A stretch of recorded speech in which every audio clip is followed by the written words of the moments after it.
you by Jack in the Box. For a limited time, try the new Portobello Mushroom Buttery Jack with melted garlic herb butter. And by Toyota, the full-line automaker with the longest-lasting vehicles in America. Toyota, let's go places.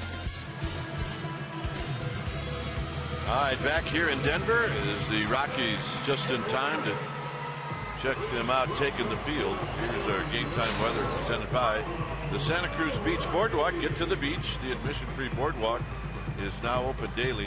What's really cooled off here, it was hot in Denver this afternoon, but now it's 64. You see the winds are light, humidity at 82%, and it is partly cloudy. Lineup that'll be facing the lefty, Chris Russin. For the Giants, it'll look like this. It'll be Pagan, Tomlinson, and Duffy.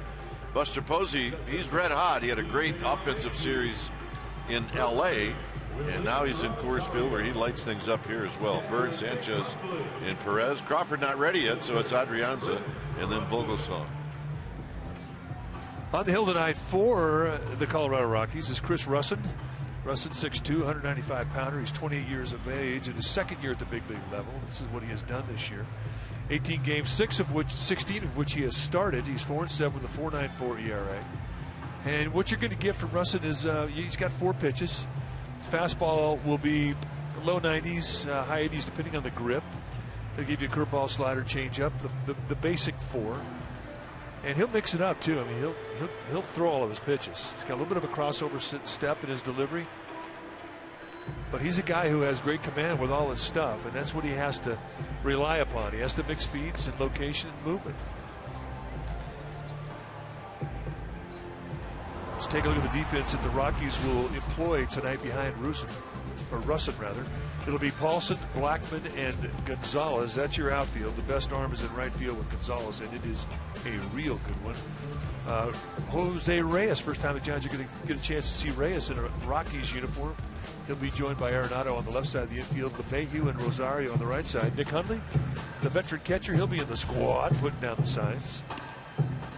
So there's Jose Reyes, as Mike mentioned. Shock for him, I'm sure, when he got let go or traded by the Toronto Blue Jays. So we're about ready for the first pitch. This will be a delay of about 20 minutes.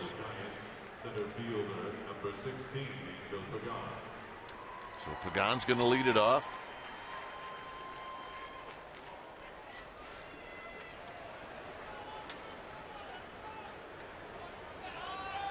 Giants are trying to snap a 5-game losing streak.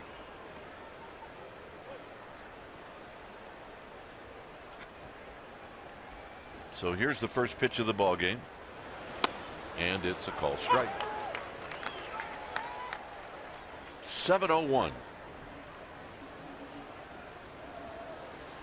64 degrees, 7:01. No balls and 1 strike to Pagan. 1 for 3 lifetime against this lefty, and Pat Hoberg is calling strikes so far. He's got 2 pitches, 2 strikes. Jim Joyce, Kerwin Danley, Chad Fairchild from first to third. Hoberg's got a good zone if you're a pitcher. I mean, it's he looks for strikes, and he is not afraid to ring up a strike 3 either. Basically a low ball guy. You'll see more low knee-high strikes than belt highs, but it's a good zone. And the next pitch is wide.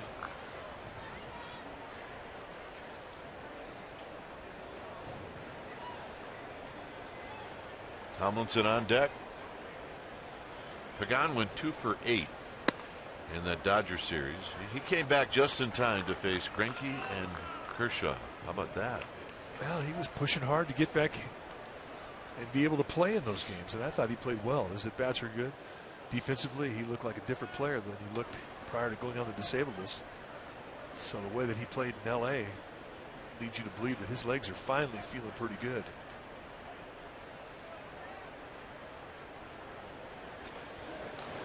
Swing and a miss. So that's how this game gets started. Here's our Geico quote, getting swept in L.A. This quote comes from Bruce Bochy. It's the last thing we wanted to have happen, but it happened. We've never done anything that's the easy way, and that's true. Yeah, it's true. That's kind of how they roll. So here's Tomlinson. Let's see. Didn't see the end of the game in the last 2 games. He was ejected in the last 2 games by the same umpire. 1 ball and no strikes to Tomlinson. Tomlinson still over 300. He's at 304. Saw the defense they're using against Tomlinson. They're giving him the line left field. Really bunch in the middle of the field, and the right center field gap. They're taking that away.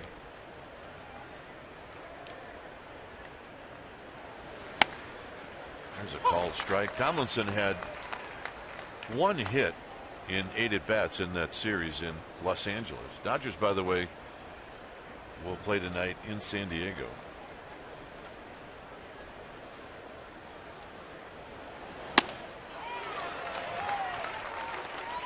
Kind of snuck that one by Tomlinson. It's 2-2. That little flat cutter gives you 3 different really looks on a breaking ball. That flat cutter you're looking at, then the slider's got more tilt, and then the curve ball, which is big tilt.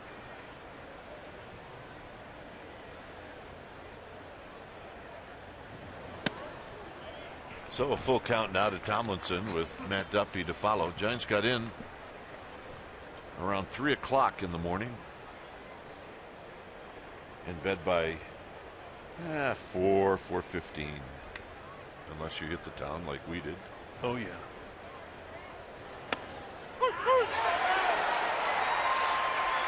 An example of the wide zone you're going to see from Hobart tonight. And right away, Bruce Bochy not happy. Well, that should favor Ryan Vogelsong. So let's take a look at this pitch away from the target. That's a guy that definitely looks for strikes, and you're right. Vogelsong will benefit from it. It's a pitcher that relies on corners, and if he's getting corners, he's going to pitch well. So here's Duffy hitting at 302. Duffy's got a home run against Russin.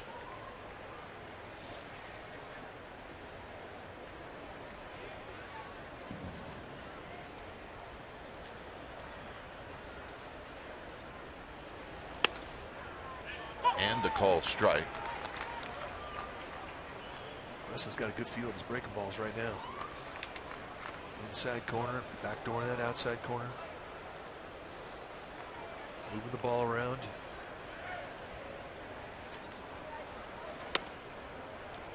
And when he misses, he's not missing by a lot. He's definitely got Pat Hobart, the plate umpire, looking for strikes because of how he has shown good command with his stuff. So essential as a pitcher.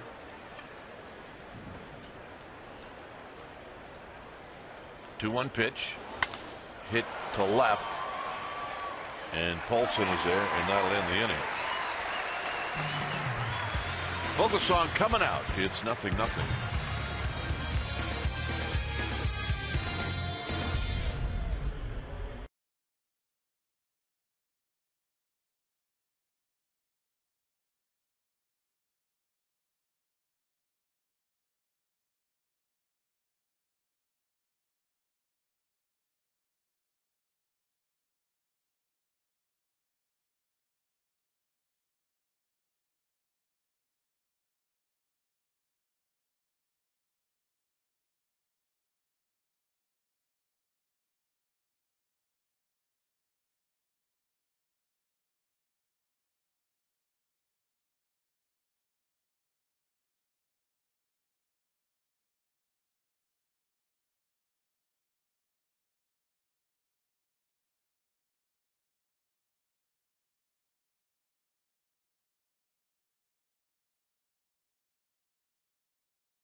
the Rockies lineup to face Ryan Vogelsong. It'll be Blackmon in the leadoff spot, then Reyes and Gonzalez, who's been really hot. So is Arenado, who's hitting cleanup. LeMahieu, Paulson, and Willing Rosario. He will hit 7th. Hundley 8th. And they tell us that the kid, Chris Russin, can hit as well. He will hit 9th. On the hill tonight for the Giants will be the 38-year-old Ryan Vogelsong. Vogelsong, a big guy, 6'4", 215-pounder. This is what he has done in 29 games this year, 21 of which he has started. He's 9-10 with a 4.19 ERA, 99 strikeouts at 124 2/3 innings. And for Vogelsong, you're going to see a low 90s fastball that he will go on both sides of the plate with consistency. He'll 4-seam and 2-seam. He's got a cutter, he's got a curveball, and a changeup. Lifetime against the Colorado Rockies, 6-3 with a 4.38 ERA. And it'll be Charlie Blackmon to lead things off. We do have for a number of Giants fans in attendance tonight. That was the old jersey that broke out when we were with the Giants. Started in 1983.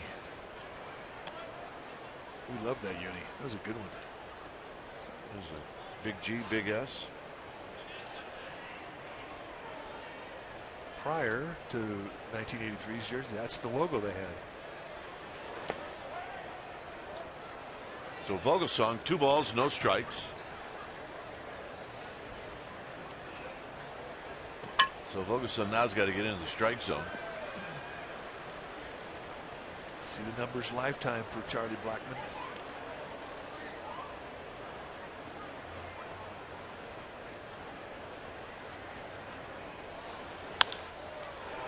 And this is a fair ball, and Buster knocks it down, and that's all they'll get.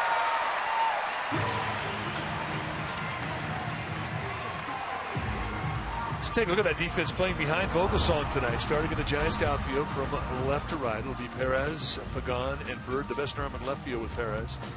Adrianza and Duffy on the left side of the infield. Tomlinson and Posey on the right side. Hector Sanchez, he'll be in the squad, putting down the signs. I don't think that Bruce Bochy is convinced that that ball was fair. He's going to come out and talk to first base umpire Jim Joyce. Posey knocking it down, just couldn't get to it quick enough to get off the throw. Blackmon doesn't give you a lot of time. He runs well.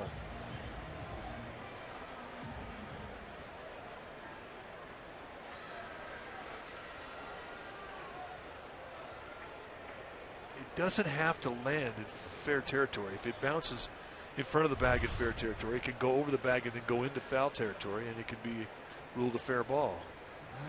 Did they have an issue with Blackmon going down the line? I'm not sure what it is, but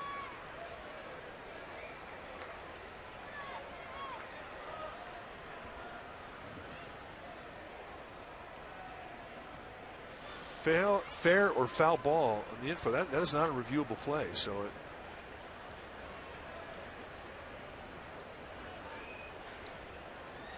we are a bit perplexed as to why Bruce Bochy went out there. so Reyes shows bunt, and he takes wide.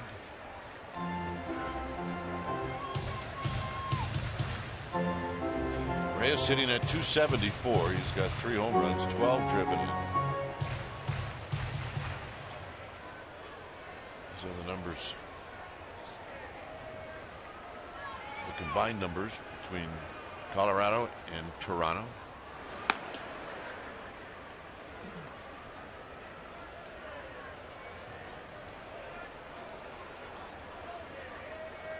Duffy is in at third. You have to respect the speed of Reyes. He's got a little pop. See the combined numbers. That's a pretty good season. He's a good player. I mean, when he's healthy, he's very, very offensive. So Vogelsong will say thank you very much. In this park, 1 out. They may very well give Reyes a sacrifice. So here's Gonzalez.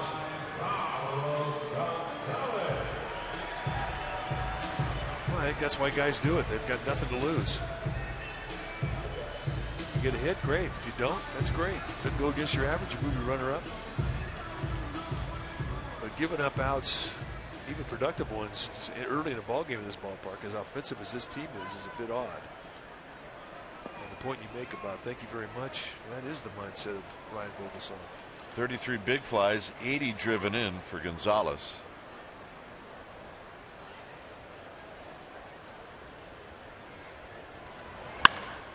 Drives this one to left. It's got a chance to go. Gone. And it's 2-0.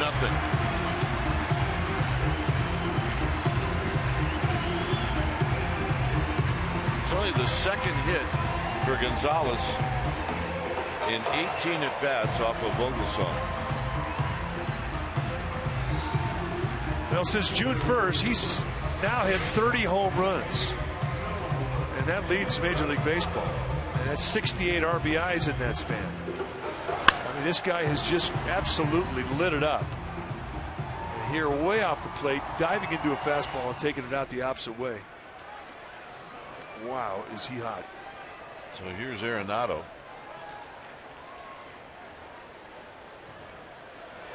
Arenado on the ground into left field, the base hit.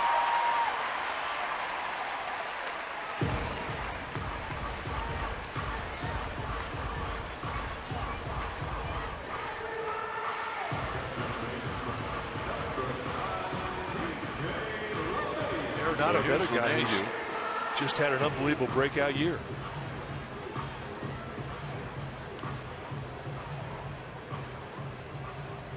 Mayhew, we've seen hit as low as 8th and as high as 2nd, now hitting 5th tonight.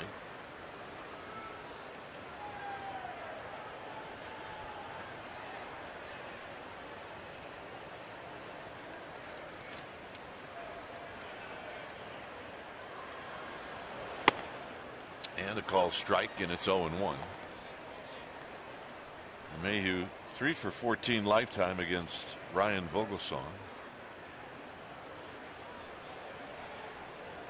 National League All-Star this year. Good player.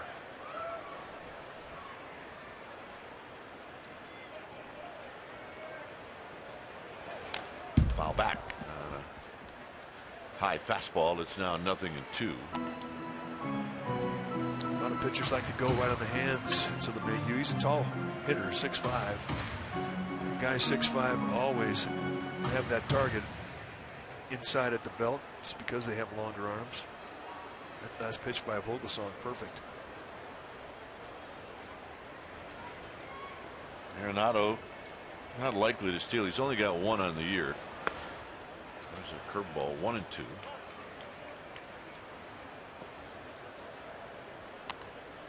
On deck is Ben Paulson.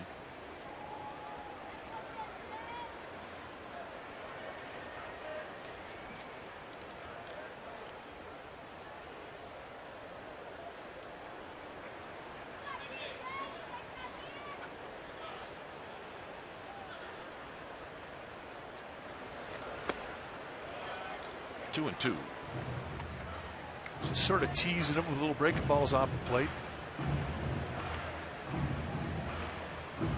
Definitely has shown good command, though. He's on the corners where he needs to be.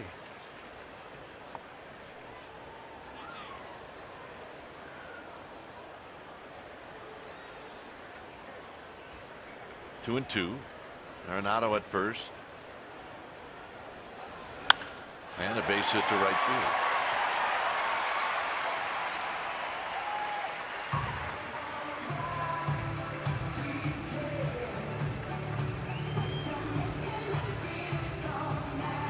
Here's Ben Paulson.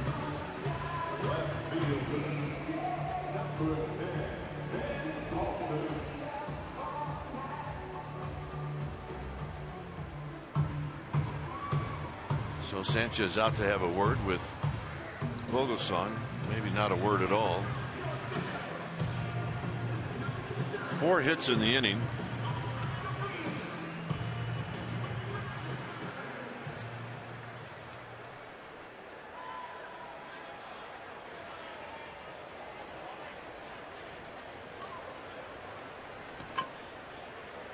Colorado very aggressive right now. Vogelsong has thrown 7 strikes. They've swung at 6 of them. Tapped out in front of home plate. Sanchez will pick it up and throw him out. Both runners advance.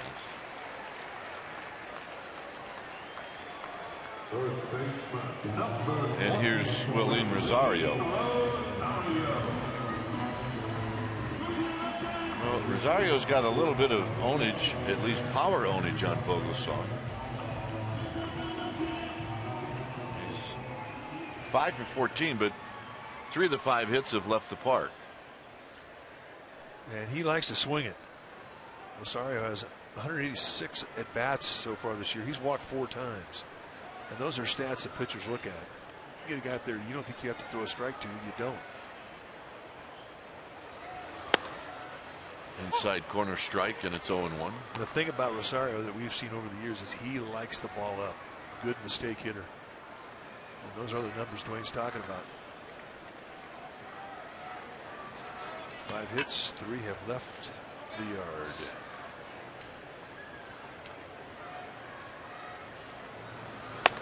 Oh, and 2.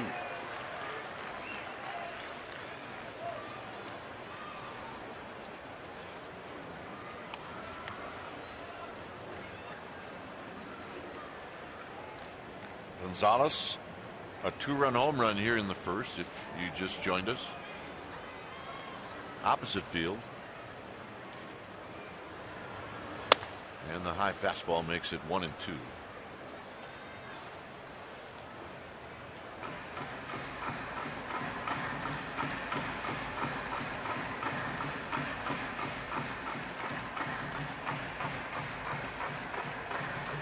Vogelsong trying to get the Giants into the dugout, just down by 2.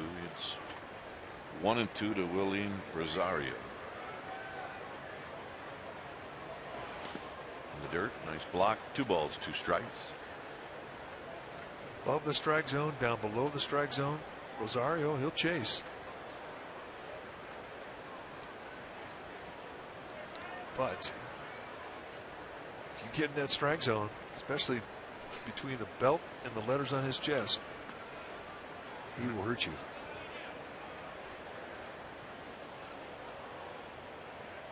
The task for the Rockies has been to find a position for Rosario. He has struggled defensively, but he has always hit. And a base hit to right field, and that's going to knock in a pair. So Vogelsong got it up. It's 4-0.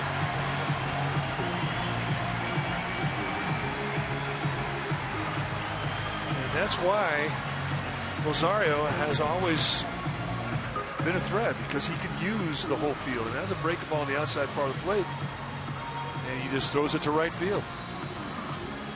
This meeting on the mound is brought to you by Ring Central Business Communications, made simple.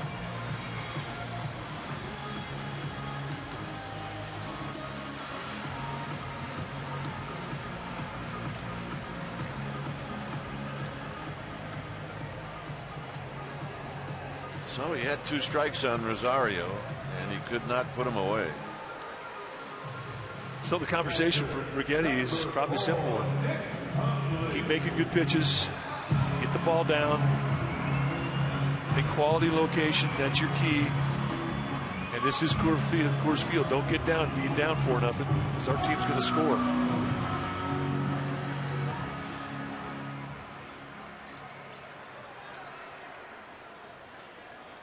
So here's Nick Hundley.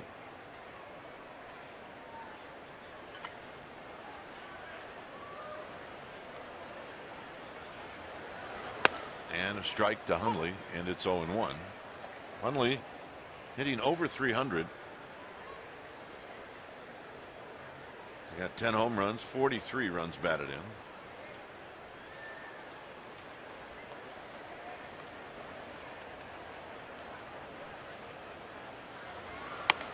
And that pitch is wide. It's 1 ball and 1 strike.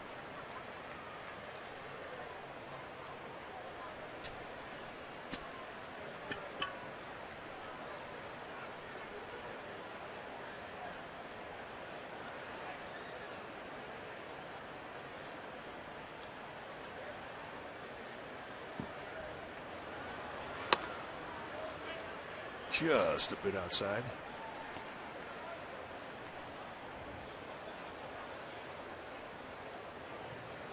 This is the one ballpark that is so against what you're conditioned mentally as a player to do. I mean, if you have a 4-run outing, or you're not happy with yourself, but here, it's not the end of the world.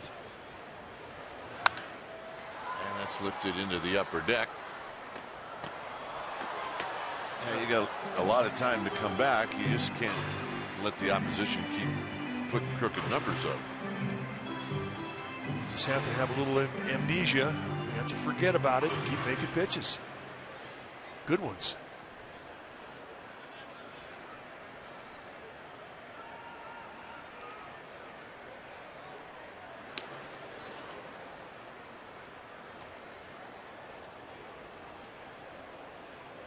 Four singles in the inning and a home run.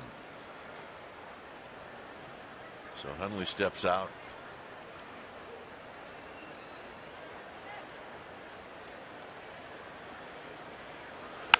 And that's a base hit up the middle.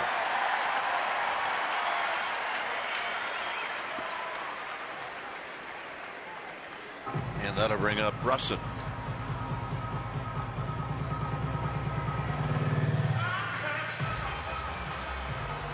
So Russin comes in as a pretty good hitter.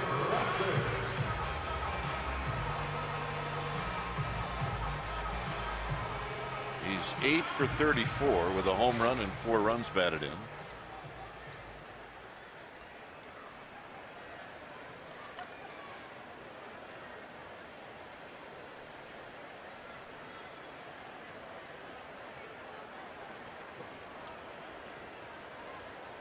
Bogasong about to throw pitch number 24 in the inning.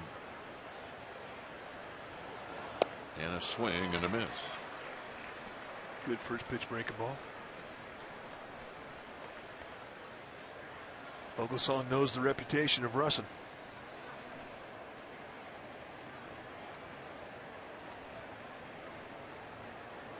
That's a reputation that gets around the league fast. And that's tapped foul. So he threw him another one. It's now 0-2.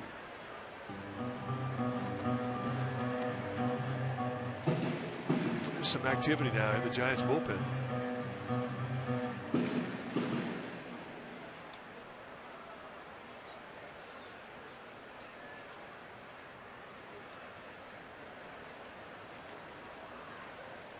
There's Mero Petit.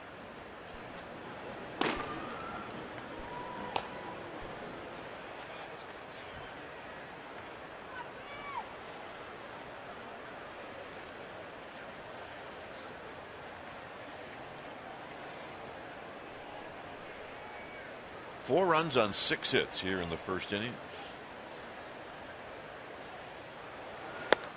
And that'll end the inning. Damage done. Giants have work to do. Second inning coming up. 4-0 Rockies.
is brought to you by Amici's East Coast Pizzeria.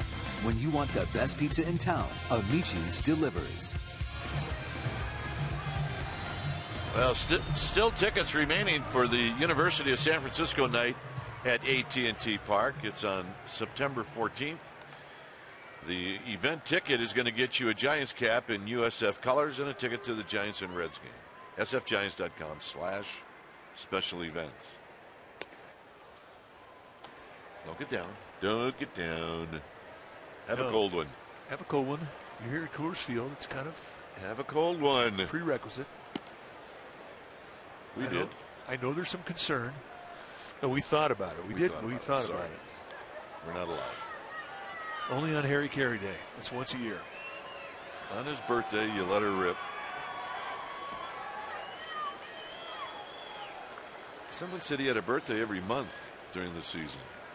He just celebrated like he had a birthday every month. Here's Buster Posey.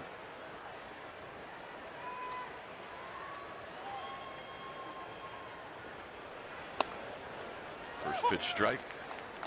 We do miss Harry Carey. He was always a joy when we went to Chicago. Full of life.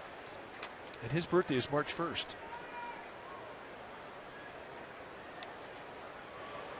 Quick pitch to him. He went with a no windup. LaTroy Hawkins, when he was here with the Rockies, I mean, he was a member of their bullpen, but he's kind of a player pitching coach. Tap slowly. 1 out. And one thing that Hawkins did a lot of is mix his rhythm up when he was on the mound, and he would quick pitch. And you're seeing a lot of guys, especially the young pitchers in these Rocky staffs, they'll do that.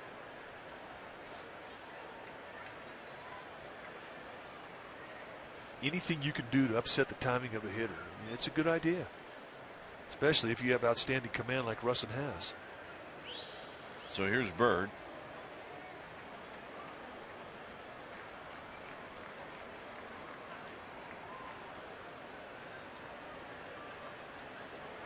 And Bird takes a strike. So right now what Russin's doing is he's throwing strikes. And you have to do that in this park. Quality strikes, I might add. Yeah, ball four does not get it done in this ballpark. Another quick pitch.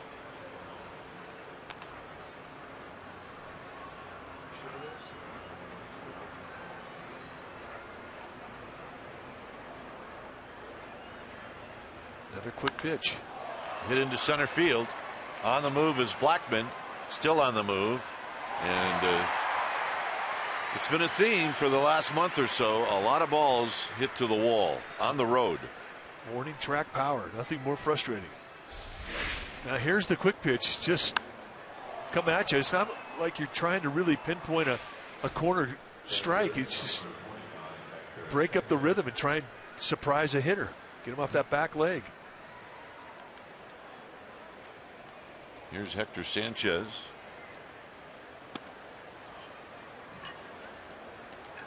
Normally Russin will have kind of a high kick as Neal come up above his belt, and then all of a sudden there'll be no stride. This is hit to Reyes at short, and that'll be 6 up, 6 down for Russin. Vogelsong coming back out.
had a surgery on his hip to repair a torn labrum, and will be out the rest of the year. Let's just take a look at what this young man has done. One of the most popular Giants of all times. 10th overall pick, first rounder, 2006. Won the Cy Young in 2008, 2009, four-time National League All-Star. He started that All-Star game, a three-time World Series champion through 2 no-hitters. Second most career strikeouts in San Francisco Giants history. And more double-digit strikeout figures than any Giant in Giant history. And that is Tim Lincecum, who will always be one of our favorites, and that's our McDonald's True Stories. Here's Charlie Blackmon. What I will remember, I'll remember a lot of things, but in 2010, he opened up the postseason with what? He struck out 14 Atlanta Braves, and he ended the postseason with a win in Texas for the Giants to win their first World Championship in San Francisco. He was still at the top of his game then. You know, and you talk about popular players coming into Mike Murphy's clubhouse. You know, he just never was a pretentious athlete. Buster Posey is going to take this ground ball. And for Lincecum, it all started here in Colorado. In his first big league win, May of 2007. We're going to make it our Ford right choice. It was his second career start. And he was just the little guy that everybody adopted and associated with. If you ever get a chance, read Lowell Cohn's article on Tim Lincecum. It really is one of the more beautifully written articles I've ever seen. And he really nails it about what Lincecum is all about and what he has meant to San Francisco. Our Ford right choice. So Timmy, get well. And Buster Posey is going to grab this. So 2 quick outs, and here's Gonzalez.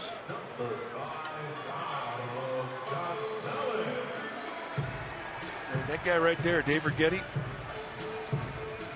he and Tim Lincecum, very, very special relationship, as you can imagine. If you're a pitching coach and you have a guy win a couple of Cy Youngs for you, 4-time All-Star.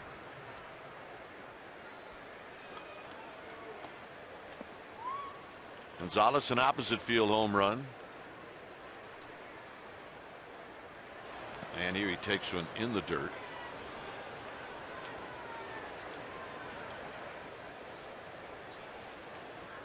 Yeah, Mark Gardner also had a lot to do with the success of the young man we're talking about, Tim Lincecum.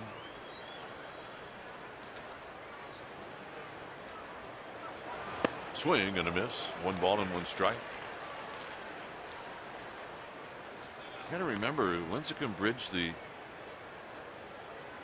year when Bonds left to a whole new way of playing baseball for the Giants. They were teammates the first year, Lincecum's rookie year. 2 balls and 1 strike.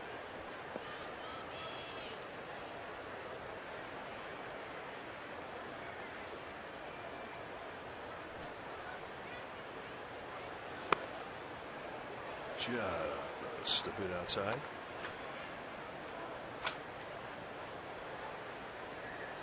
Lovely night here in Denver. I would like to have them turn off the air conditioning in this booth, though. Line drive, left field, base hit. So maybe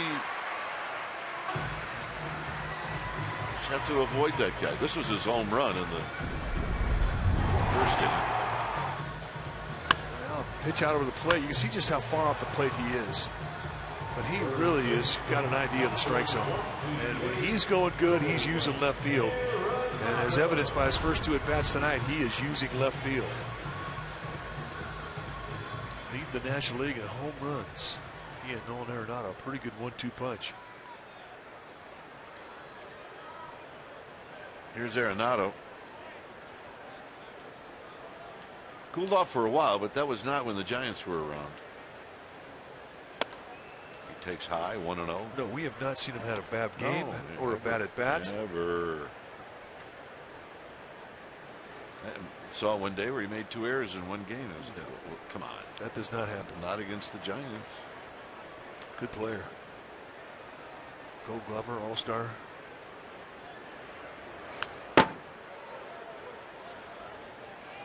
One ball and 1 strike.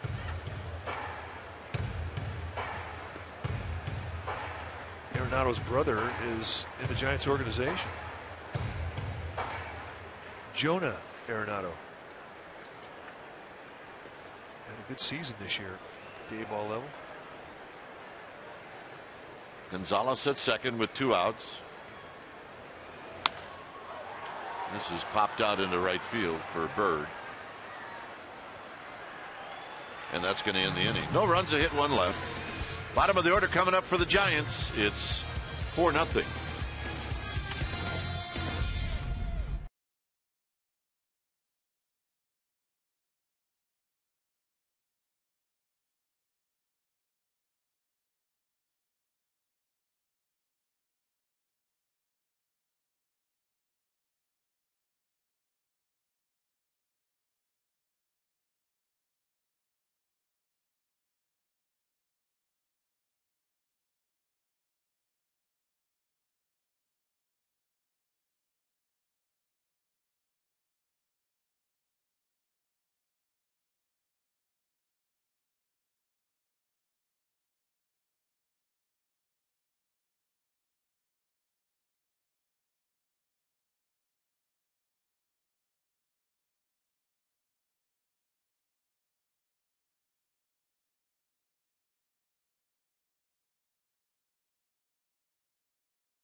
Is brought to you by Big O Tires. Tires, service, straight talk.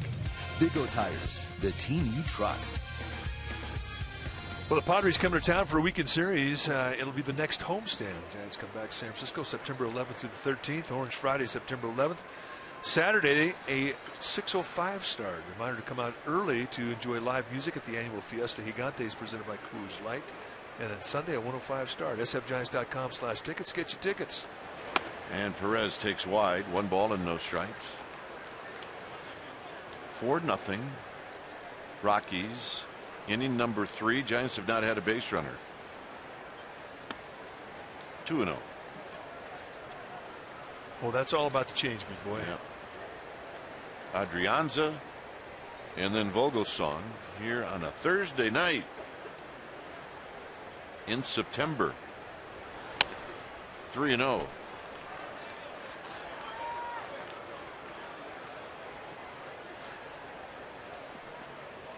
There's Adrianza. 3-1. Perez taking all the way.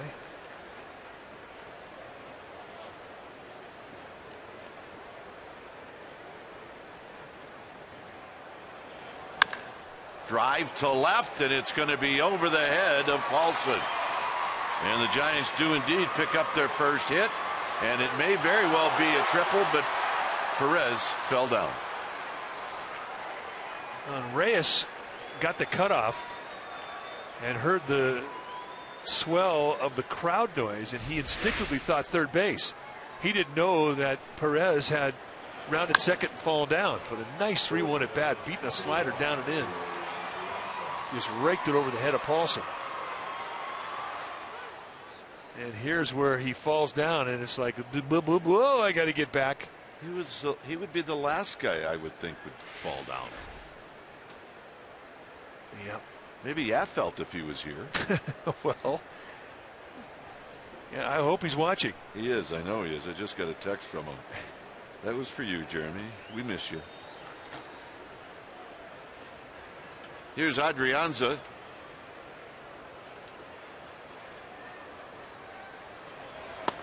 And the pitch is down low.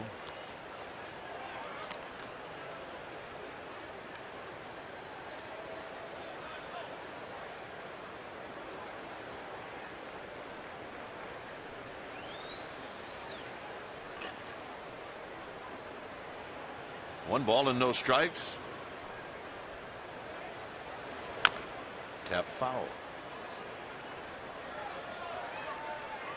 Just not use a lot of back leg in the swing. This is yet to find the comfort zone up here in the batter's box.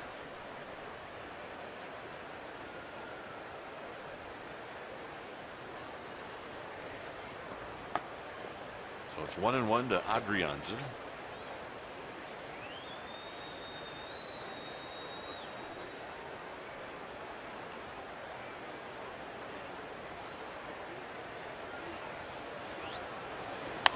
Out of play.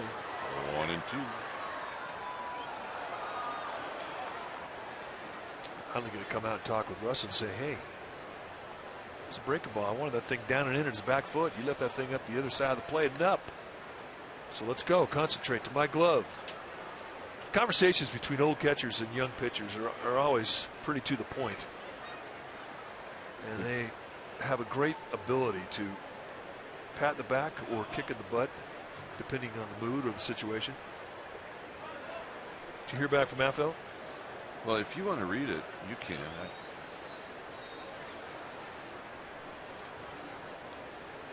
I'm not sure we're allowed to.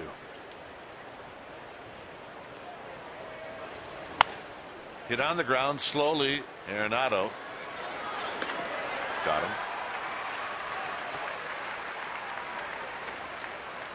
Something about Affel saying, I run like a gazelle with my 2 knee braces. Here's Vogelsong.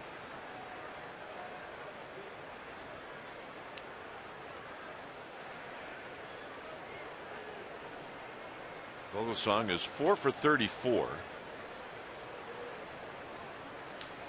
I mean, look, if Perez doesn't fall down, that's probably a run. Yeah. As it goes, turns out it's a non-productive out. Giants regular shortstop Brandon Crawford out with an injury. Got hit in his left calf in the Dodger series. Vogelsong drives one to right. It's hit well. Blackman back. Out of here. Vogelsong knocks one out of the park. It's 4-2.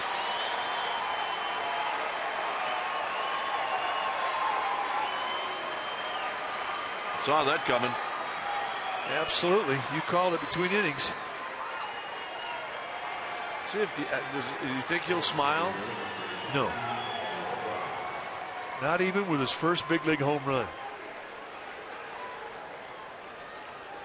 And he goes opposite way. And he's down 2 runs. He will not smile. But he cut the deficit in half, and that's loud noise from the bottom of the lineup. Here's Pagan. And Pagan takes a strike.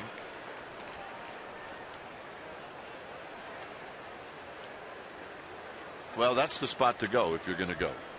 Right center is the hot spot at Coors Field. Always has been since they opened the doors. There's a shot knocked down by LeMahieu. He's going to throw, and they didn't get him. Pagan's running pretty good, folks. And they say it's a base hit. I don't know if I agree with that one. Hey, I want to see Giants hitters get all the hits they can. But I do believe that if I was on the mound and that happened behind me, I would raise an eyebrow. Would you like maybe throw a ball at the official scorer? No, I don't think it's any big deal for a pitcher to take an extra 100th of a percentage point on his ERA. If you could take an error away from one of your players, I always thought that was a good thing to do. But would you throw a ball at the official score? You know, it's happened here in Denver before. It has. AAA. Here's Tomlinson. Pete Lecoq threw it in at the official score at Mile High Stadium, and standing behind the official score was the governor, and it hit the governor.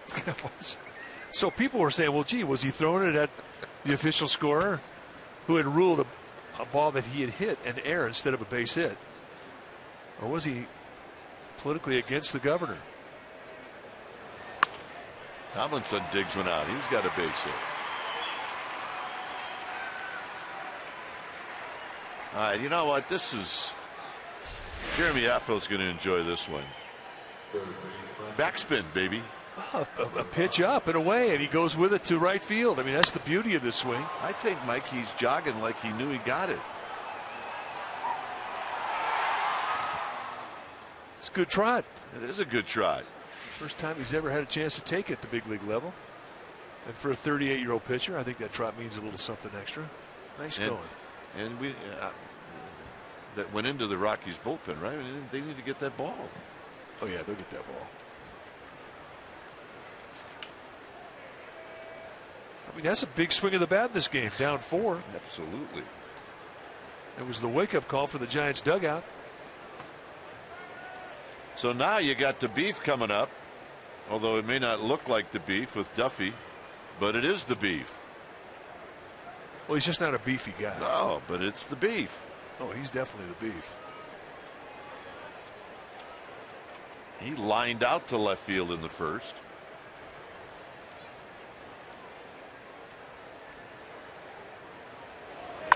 And this is a double play ball. So the beef is going to hit into a double play, and that's going to end the inning.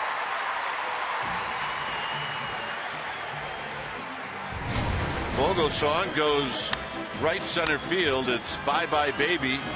And the Giants now are back in it. It's 4-2.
Business communications made simple.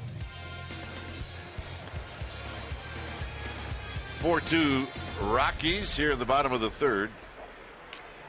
It'll be LeMahieu, Paulson, and Rosario facing Brian Vogelsong.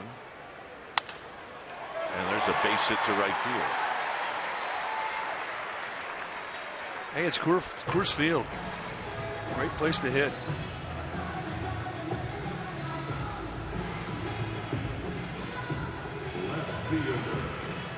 John Miller will be in the 4th inning. I'll be back here in the 7th.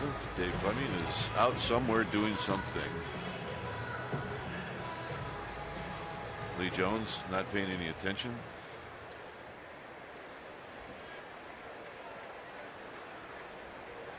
So here's Polson, who dribbled one out in front of home plate.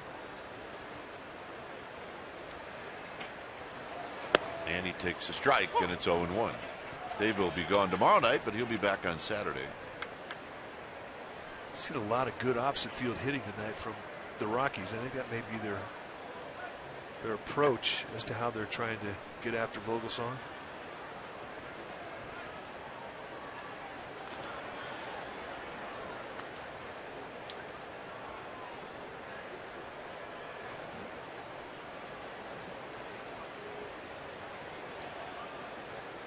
Oh, 0-1 to Ben Polson.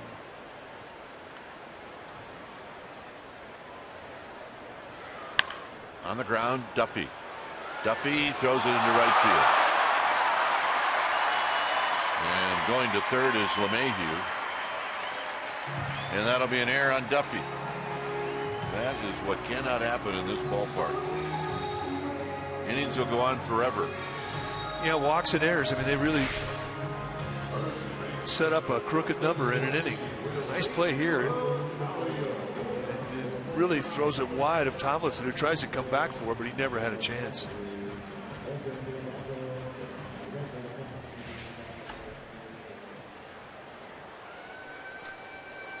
So here's Rosario, and now you just try to limit the damage.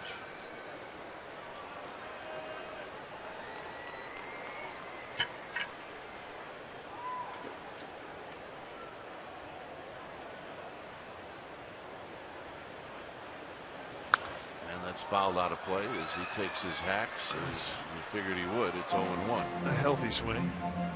You know, Coors Field is too. You have a first and third situation, 2-run ball game. You think normally, you know, it's a strikeout situation, but here you pitch a little bit differently. You pitch to stay away from the big inning. Yep. So from Vogelsong's perspective, you're going to pitch for that ground ball at least early in the count. If you get to an 0-2 or 1-2, you may take a shot at striking a guy out, but right now he wants to put the ball on the ground, get that double play, minimize. It's going to be Arias to Tomlinson to Posey, so they do get the double play. A run comes in. And that's a nice job of getting that ground ball. The thing about Rosario, he doesn't run well.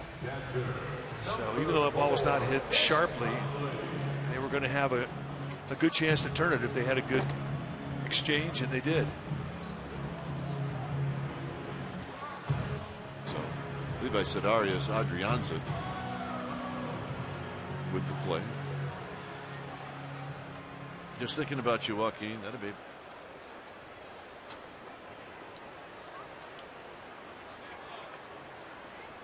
So Hundley on with 2 outs and nobody on, and a swing and a foul back.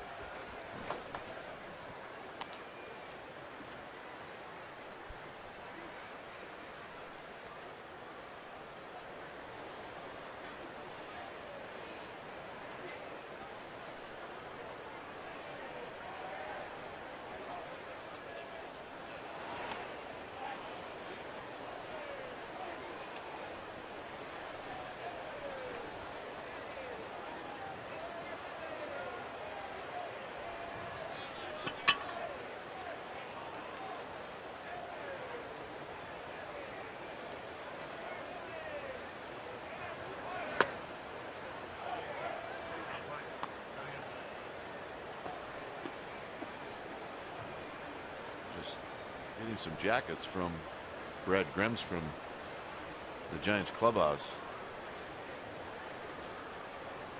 because the AC is on.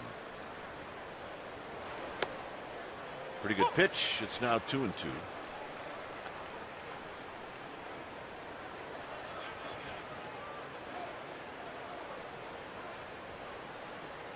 A run in here in the third.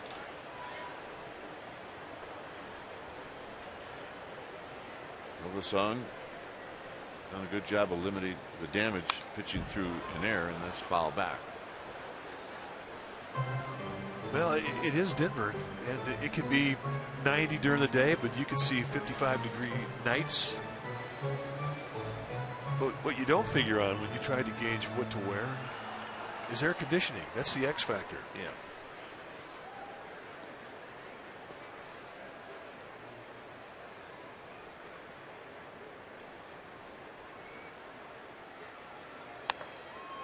Nope. Bogey wanted it.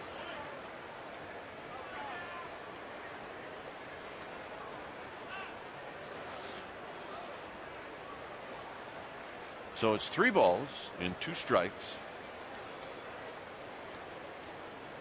And the payoff, here it is. And that's hit sharply to Adrianza. And this is going to end the inning. Big fellas are coming in, or coming up, and the big fella's coming in. Here it's 5-2.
Strongest fan photo to hashtag CSNBA Data Strong Fan.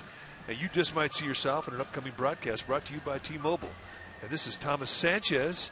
He sent in a picture of a little Giants fan making a call to the bullpen.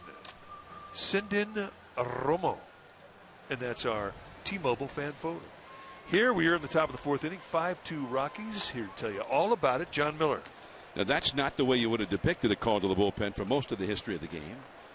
Guy actually on the phone calling the bullpen. Used to be the call to the bullpen. The manager comes out and he taps his left arm or taps his right arm.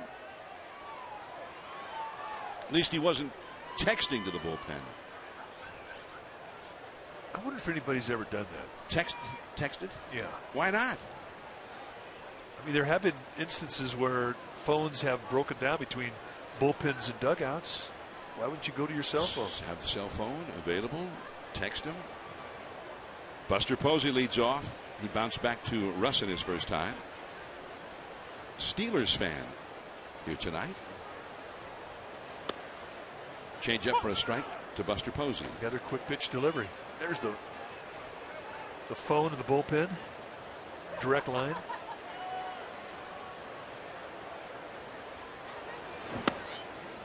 A ball and a strike to Buster.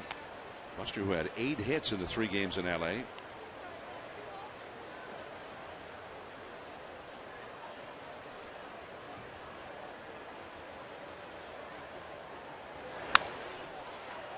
There's Arenado. And Posey is out number 1.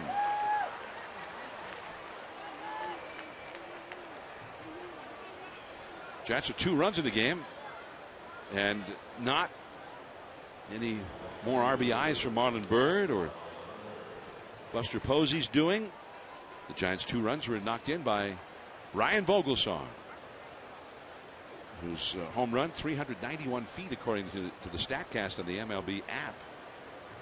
And it left his bat at 98 miles per hour. That's 0-1 to Bird, who flied out deep to center his first time. He sent Blackman back to the warning track before he caught up to it near the 4:15 marker. Russin just shaving that outside corner of that little backdoor cutter and slider. Another quick pitch.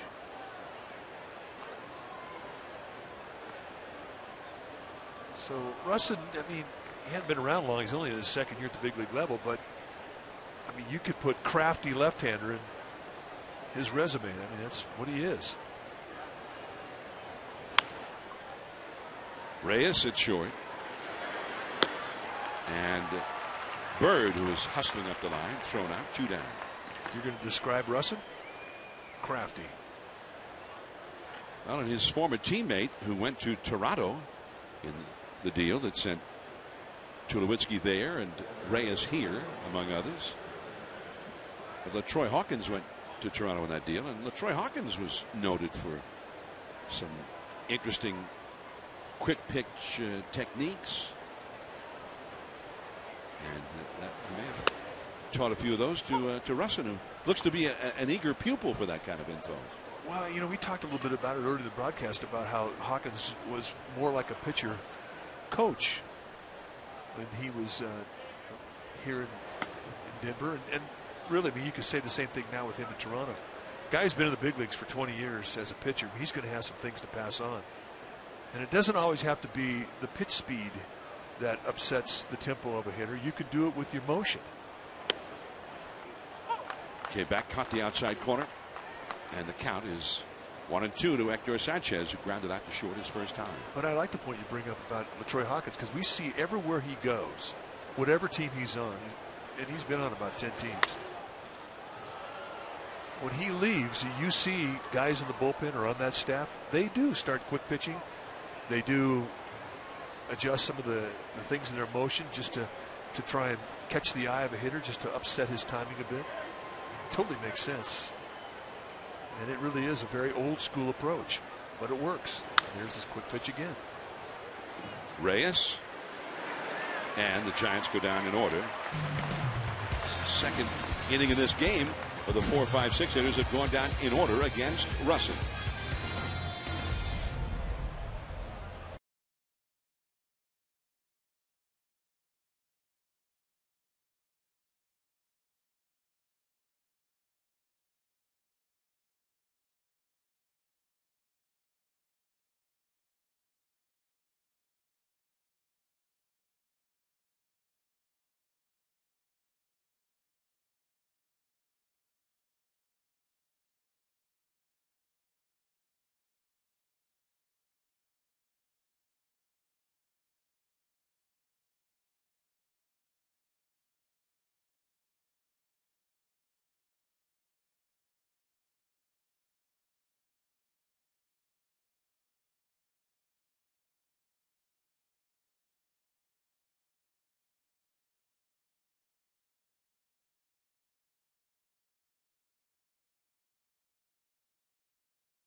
"25 Bay Area locations. Come visit our newest stores in Pleasanton and Gilroy." It is 5-2 Colorado. They had 4 runs in the first inning, did the Rockies, against Vogelsong. And another in the third inning, although Vogelsong did a heck of a job after Matt Duffy threw away a would-be double play ball. The Giants right-hander very calmly induced another double play ball to the next hitter. So the runner from third scored the unearned run, but that was the end of the damage there. And we're used to things like that, a blown double play, and all of a sudden there's nobody out and 2 men on. That's 4 or 5 runs coming up. Yeah, I think he did a good job pitching through it. You're right. I mean, walks and errors in this ballpark, you're like going, uh-oh. Russin called out on strikes his first time. A very good hitter for a pitcher. And has a base hit. Man, he drilled that one right through the middle. 9th hit for the Rockies.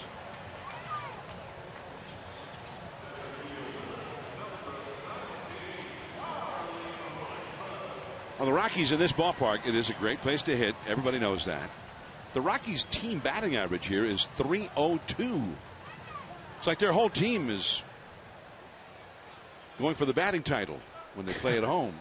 And they're averaging nearly 5.5 runs a game. However, the Giants trailing 5-2 here. Keep this in mind. The Rockies, as well as they hit here and as many runs as they score here, as Blackman shows bunt and takes the ball, the Rockies have been outscored in their home ballpark. They have given up, on average, 6 runs a game here. So Vogie, he's sort of right on the edge right now. 5 runs allowed, 4 earned runs. There's a pop-up foul, and that will go out of play as Sanchez and Posey both come over. Well, it all starts in batting practice, and for the Giants that take their BP for the most part back in San Francisco, you don't get anywhere near the carry in San Francisco that you get here. And you need to take one round of batting practice in Denver, and all of a sudden your spirits start to pick up if you're a hitter. This place is fun. And then when they moved all the fences back here, because it was so easy to hit home runs, they created so much more space in the outfield for hits to fall. It's just everything about this place is offensive. The infield is very fast. That's off the outside. 2-1 to Blackman, who had an infield single in the first inning, and that started a 4-run rally. Grounded out his last time. The physicists say that at this altitude, a mile high above sea level, 5,280 feet, that the ball under the same conditions at sea level, that is fair down the right field line, and that's going to go all the way into the corner. Russin, who is a very fast runner, is going to score easily, and Blackman is going to make it into third with a triple. 6-2 Colorado.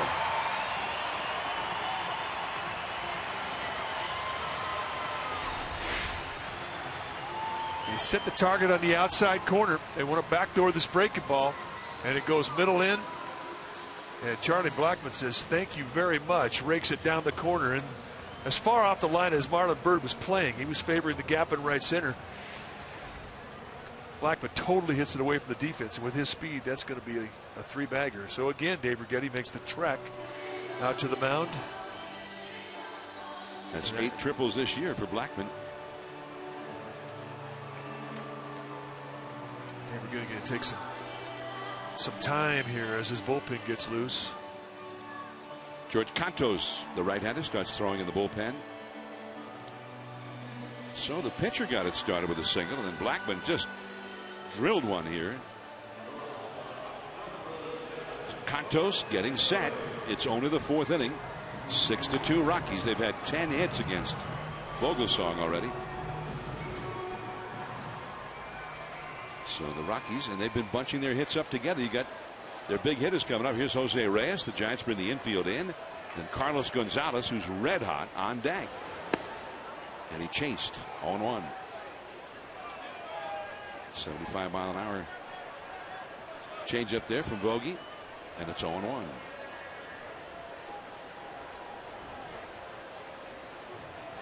You mentioned the fast infield, John, and you're right. When you bring that infield in, it really opens it up for a hitter. You just don't have much range in this infield anyway, and then when you move everybody into the cut of the grass, basically, you at most are going to get a step left or right. But at this altitude versus sea level, they say the physicists will say the ball goes about 9% further in the light air. Popped up foul. Sanchez hurries back, but it's over the screen into the crowd. Nice play. A little bit.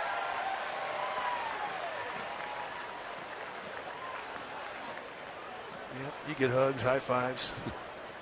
You are the hit of the party. All because you brought your glove. 0-2 the count to Reyes, who has had a sacrifice bunt and is lined out to Buster Posey at first. Jose Reyes, who was one of the bright young stars in the league. When he came up with the Mets, he came up alongside of David Wright on the left side of the Mets infield. Another foul back out of play. And Reyes ended up, came time for him to be a free agent. He got a huge contract from the Miami Marlins. And that just did not work out well. They traded him after 1 year to Toronto, and now he's been traded again in the Tulowitzki deal. Well, it'll be interesting to see what happens with Reyes at the end of this year. I'm not convinced he's going to stick around here that long. Bouncing in front of the plate. Very nice block by Hector Sanchez. Not an easy one. And Reyes has already said that if a team's going to rebuild, I don't want to be part of that. I want to go to a team that has a chance to win. And Reyes himself, lately, the teams he's been with have not been winning. Base hit. Well, the infield was much shallower. You mentioned that cut down the range. And that one sped right through as Blackman scores, and now it is 7-2. Reyes' first hit of the game. And Bruce Bochy's going to come out with the pitcher's spot due up third in the 5th inning. This is going to be a double switch. When it's time for a change, think Speedy Oil Change and Auto Service, your oil change, tune-up, and smog experts. Cantos coming in. We'll be right back.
In any form, and the accounts and descriptions of this game may not be disseminated without the express written consent of San Francisco Baseball Associates, LLC. Back at Coors Field, we're in the 4th inning, and Jets have to go to the bullpen already with nobody out in the 4th. And it's a double switch. George Cantos comes in to pitch, and Andrew Susac is the new catcher. So Susac will be slotted into the 9th position in the batting order and be due up 3rd in the Giants' 5th inning. You see Cantos' numbers, and he's having his best year as a big leaguer. Well, 63rd time he's come in, 2-2 with a 1.80 ERA, and indeed he is. Just 46 hits allowed by Cantos in 65 innings. 40 strikeouts, 11 walks. You see low 90s fastball, 2 and 4 seam. Cut the ball, hard slider, curveball, change up. So many more looks and movements than what we saw when he first came up. Susac, the new catcher. So here is the red hot Carlos Gonzalez. Back to the bag at first is Reyes. Just how far off the plate Gonzalez is. I mean, he's always been a guy that likes the ball middle away. That's where his most power hitters like to get extended, but he really has backed off the plate. Slightly open stance. And he is looking for something out of the plate. Twice he's hit bullets to left field. A home run down the left field line in the first, and a double to left his last time. There goes Reyes. And he steals it easily.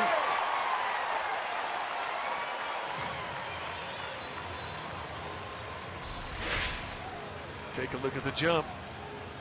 Cantos with a slide step. I mean, that's his abbreviated release from the stretch. That's a quick release.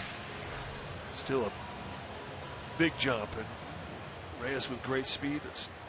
I think he's always been one of the guys that I think has had a great ability to get a good jump. It's his 22nd steal of the year. He had not had much success since coming to the Rockies. It's only his 6th steal with the Rockies in 10 attempts. 0-1 the count to Cargo, as they call him here. Just missing. That was a close one. 1 ball, 1 strike. It's a great angle here. Right over the top of the pitcher. You can see what fastball movement does, and that was a 2-seam fastball that had a little slide that ran away from Gonzalez.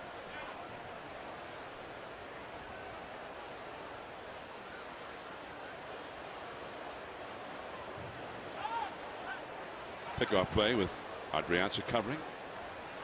Well, you've got to do a good job. I mean, one thing about Reyes, once he feels he gets a good jump off a pitcher, he'll go from first to second, second to third. There you see the center field camera. That looks right over the top of the pitcher, which I think is an outstanding look. I love this look.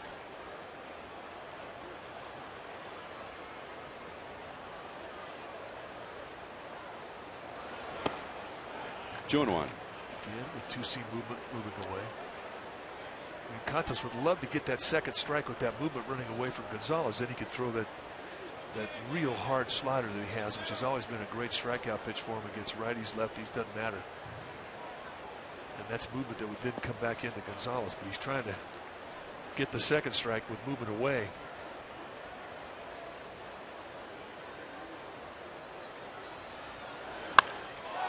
That's deep down the line. It is gone. Number 35.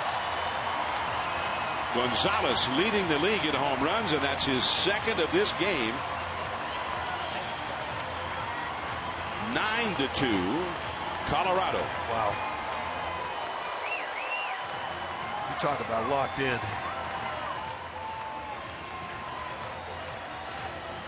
Cantos tried to come back with a cutter that just nibbled on the outside corner, and it leaks out a little bit too much toward the middle.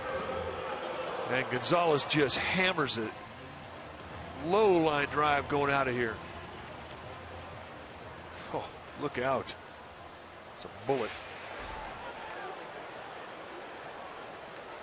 350 to that right field foul pole, and the fence angles out a little bit very quickly from there. And then the fence out there is double height versus the rest of the outfield barrier. There's ball 1 to Arenado, who's got 33 home runs. So even though they traded Troy Tulowitzki, they still have a lot of power left in this lineup. 2 of the very top home run hitters in the National League. 1-1. Open stance, and watch that front foot plant. The stance closes. And then the bat head, which is just loaded with TNT right now, comes through and just explodes through the ball. And that thing just jumped off the bat. I don't know what home was more impressive, that one or the first one he went to left field with. This one is out of play. 1-2 the count to Arenado. Well, one thing that is impressive about this second one, according to the StatCast, it left his bat at 112 miles per hour. And that's one of the top we've seen all year.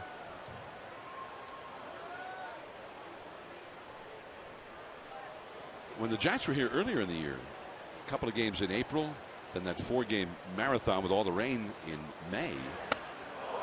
High and tight, 2-2. And he was off to a terrible start. When the Giants left here, he had just started to hit that weekend against the Giants in the last couple of games of that 4-game series. And his average at the end of the series was .206.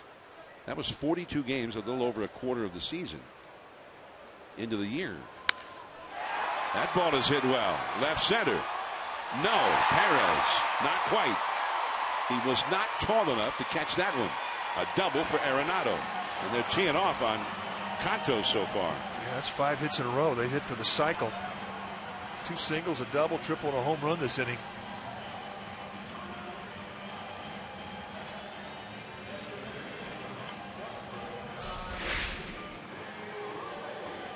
Little slider just at the knees out over the plate. And Arenado going down and getting this one. And backspinning it right over the glove of Perez.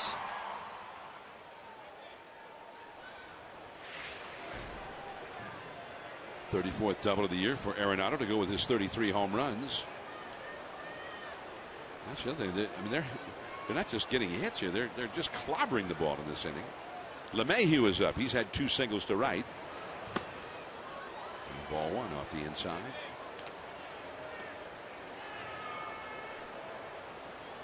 When Major League Baseball first got here to Denver, I mean, it was the numbers offensively that the Rockies were putting up we'd never seen before. And the team ERAs that their pitching staffs are putting up we'd never seen before at the big league level. And then about 15 years into their existence here, they came up with a plan to humidify the baseballs. They had a humidor. They would store all their baseballs. By definition, Major League Baseball can weigh between 5 and 5 1/4 ounces. What had been happening here when they'd stored baseballs is that baseballs would dry out and they would get lighter and they would go farther. So the humidor would keep that weight consistent and make it a more fair baseball for players to play with. And it did. We saw a decline in offense. But then there's been other nights when you come here and you would swear that they're not using the humidified balls, but they're using the old dry baseballs, the light ones. And tonight kind of feels like one of those nights.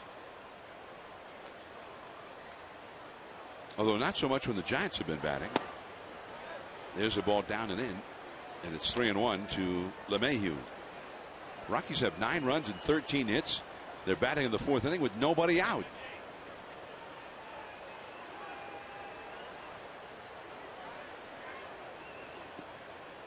The Rockies a 4-run first inning, a single run, an unearned run in the 3rd, and 4 so far here in the 4th. Giants got 2 runs in the 3rd. Arenado, the runner at second.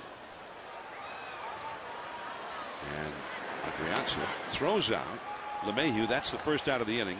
Arenado going to 3rd. Now here comes Paulson.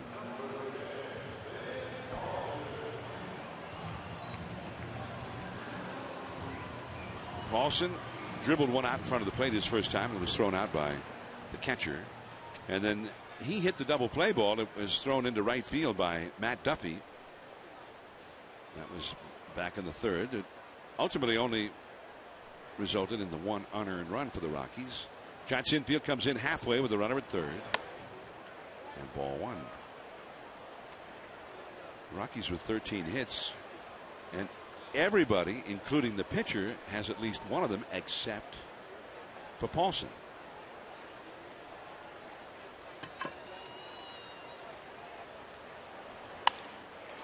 And he still doesn't. Hit that one on a line, but caught by Tomlinson. 2 down. Largest outfield in baseball. And you get a look at the area that 3 guys have to be responsible for. It's quite a challenge. It really is to an outfield. And everybody wants to talk about how live this ballpark is, that at this altitude the ball goes 9% further. So like the 375 marker in right center, that it probably plays at sea level. You'd have to have about a 345 measurement to be the same as here, which gives you an idea just how small it plays, but at the same time, it's 415 feet to center. And that's not even the deepest part of the ballpark. Out in deep left center, it's about 424 feet, where the left field wall, you can see it on the right side of the screen there, the left field wall meets the center field wall. That's 424. And the ball carries more quickly at altitude. So on a line drive, an outfielder has less reaction time than at sea level. Willeen Rosario, 1 for 2 with 2 RBIs. 2-0.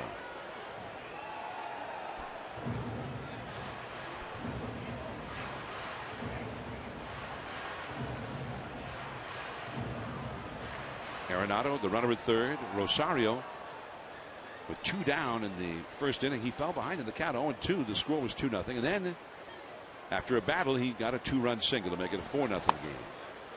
Now it's 2-1. Rosario is a guy who's had as many as 28 home runs in a season. Not so long ago either. And 21 the next year. But he just never became a very good catcher or even really adequate as a catcher. Well, it's not for lack of trying. I mean, he's worked as hard at trying to become a good defensive player as anybody I've ever seen. They were hopeful because of that work ethic. But finally they made the decision this offseason, and the count is now 2-2, that they needed a catcher to help their pitching. And they had some young pitchers, with a guy who was known as somebody who was a good receiver and was very strong at handling a pitching staff. So they went out and acquired Nick Hundley, and Rosario became more of a guy who could catch, but more of a first baseman.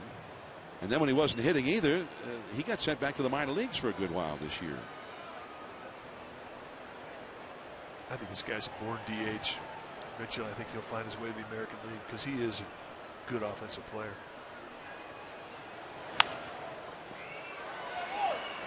Tomlinson's going to have to hurry. Nice play. Wow. Kelby Tomlinson, that may be the best play he's ever made as a big leaguer. And he put it right there on the bag. And are they going to, the Rockies may want to apparently get word from their video room about that. Well, while we wait, let's take a look at the end of the play. He's done. Yeah, that's an out. They will not contest that. See you later. Just got him by inches. On to the 5th inning. The Giants are trailing 9-2.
To you by Play Flag Football.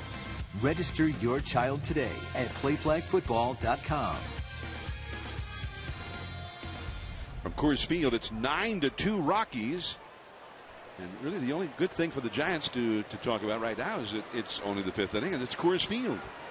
So they have a chance still to start hacking away at that Rockies lead. The problem is that they've not been able to keep the Rockies from adding to their lead. Juan Perez hit a double his first time along the right field line. There's Cargo. Plenty of room. One away. Saturday, September the 12th, when the Giants get home from this trip, that's a week from Saturday, Fiesta Gigantes presented by Coors Light. It's the annual Latino Heritage celebration of the Giants.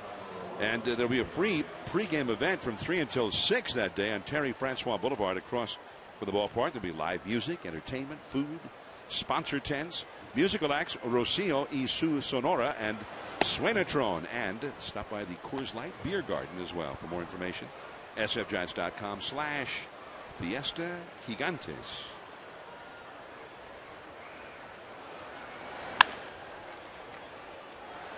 Adrianza thrown out by Reyes. 2 down. Russet has done a good job of putting the ball on the ground today. I mean, that's 14 outs in the game, 10 of which have been balls hit on the ground. And when you can do that here at Coors Field, I mean, that's the deal. As you see Tim Hudson starting to get stretched in the Giants bullpen. They've long believed that sinker ballers were the answer to pitching at this level. Andrew Susac up for the first time, hitting in the 9th spot in the order. 0-1. Susac came in when Cantos entered as part of a double switch. Cantos threw 21 pitches, by the way, before he was able to get out of that 4th inning. Quagmire. The Rockies had 4 runs and 5 hits in the inning.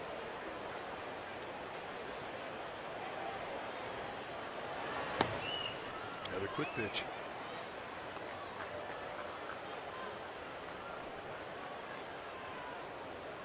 You really watch the way Russet does it, and you ask yourself, well, why don't more guys do it? Some guys, it would completely screw them up to try and quick pitch. Strike 3 called. That one cut back over the outside at 87 miles an hour. Russet is on a roll. 9-2 Colorado.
It was a school night, but yet a lot of young baseball fans here at the ballpark. Giants fans in attendance, brought good attitudes. It's just such a great place to be. The Yard. We always encourage Giants fans, if you do ever want to make a trip away from AT&T, consider Coors Field here in Denver. Great ballpark, great city. And there are indeed lots of Giants fans here tonight. Have not had a lot to cheer about, but that is our fun at the ballpark, brought to you by Beachy's East Coast Pizzeria. And when you come, bring an umbrella. Bring an umbrella. Giants make the pitching change. When it's time for a change, think Speedy Oil Change and Auto Service, your oil change, tune-up, and smog experts. Tim Hudson comes in. Second time this week that he's worked out of the bullpen. Well, third time in his long career that he has come out of the bullpen. And he has embraced it. You know, he just says, yeah, I'll do it. Heck yeah. Whatever I can do to help. This is a ballpark, though, that has never been friendly to Tim Hudson. And when you look at his career, which is, he's had a great career, you kind of scratch your head and say, well, why is that? Well, he's a sinker baller. Sinkers, they don't often sink here, or don't always sink. Hudson will give you a sinker, a slider, curveball, changeup. He'll throw a lot of different looks at you, but when he's effective, he's able to control the knee-high location. He pitched one of his best games ever here back in April. High in the air to left field, to right field. Marlon Byrd, and that's all for Nick Hundley, who's now 1 for 3. Hudson back in April had 7 innings, 3 runs, 8 hits allowed. Got no decision. The Giants eventually won the game in extra innings. But then he pitched again here the last time the Giants were in town. And remember that, Mike? It was just before game time. He was all ready to go, and then they had a 2-hour and 10-minute rain delay before they got started. And he went out and he just got roasted. Although mostly they didn't roast him right away. They kind of built up to it. He had only allowed 1 run in 3 innings. Slow roast. Is this coming back to you now? And then he just had this one little problem in the 4th where they scored 8 runs. So his total for the day, 3 2/3 innings, 8 runs, 6 hits allowed. Well, and he'll tell you, I mean, this has been a house of horrors for him. I mean, everybody's got one. There's one ballpark that it just doesn't work. One team, a hitter, can't explain it. Ownage is ownage, and ballparks can own you, just like players can own you. Russin, who singled and started that 4-run 4th inning rally. 0-2 the count. He's 1 for 2 in the game. He's only allowed 4 hits to the Giants, and he has a 9-2 lead. Tim Hudson is the Giants' 3rd pitcher of the game. The Dodgers are playing in San Diego tonight on the out-of-town scoreboard, and they are trailing 2-0 at Petco Park in the last of the 2nd inning. The ball is hit hard but foul. Matt Latos pitching for the Dodgers, the former Padre there. You see it on the hand-operated scoreboard here. And the Padres got RBI hits from Justin Upton and Jed Jerko, a double by Upton for their 2-run 1st inning rally. Check swing. Hudson in a hurry. And he got him. Nice play.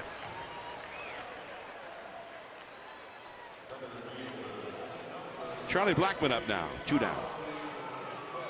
Back in the 4th inning, and he had a big swing of the bat to really set the stage for a 4-run 4th. Went down and hooked a triple down the right field line. Russin, the pitcher, came all the way around for first base, scored easily.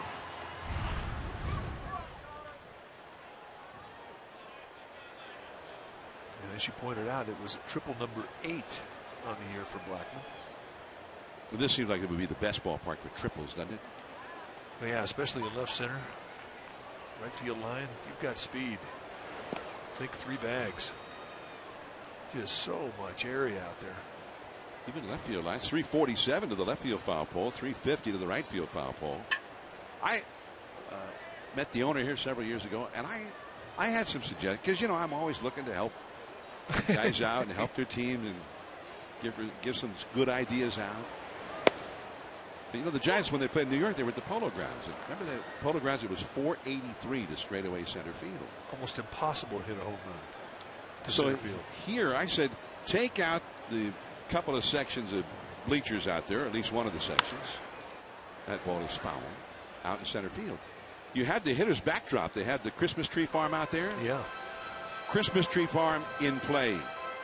Take the bleachers out to the left of that and make that the center field be just like the Polo Grounds. It'd be maybe 490 to that hitter's backdrop. What about the little river in the pond? What do you think? That would be part of the charm of it. Well, what did he say when you suggested only that? ballpark with a water hazard. Ooh, beauty. The breaking ball got him looking. And that's a 1-2-3 inning. The first one for a Giants pitcher in this game. Pagan, Tomlinson, Duffy coming up.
Ninth, 2012, right here at Coors Field. Giants had left Arizona.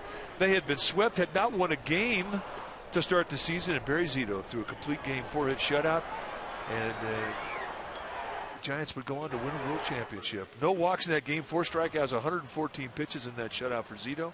That's our AT&T U-verse rewind. And it was a precursor of things to come months later for the Giants and for Barry Zito, as it turned out, and who knew? Indeed. Because it was, what, 6 months later, the Giants were in a similar dire straits. They were down 3-1 to the Cardinals in the league championship series in St. Louis, and it was Zito's turn. And that is now one of those great games, part of the great story of the Giants. Barry Zito went out, and he just shut the Cardinals down.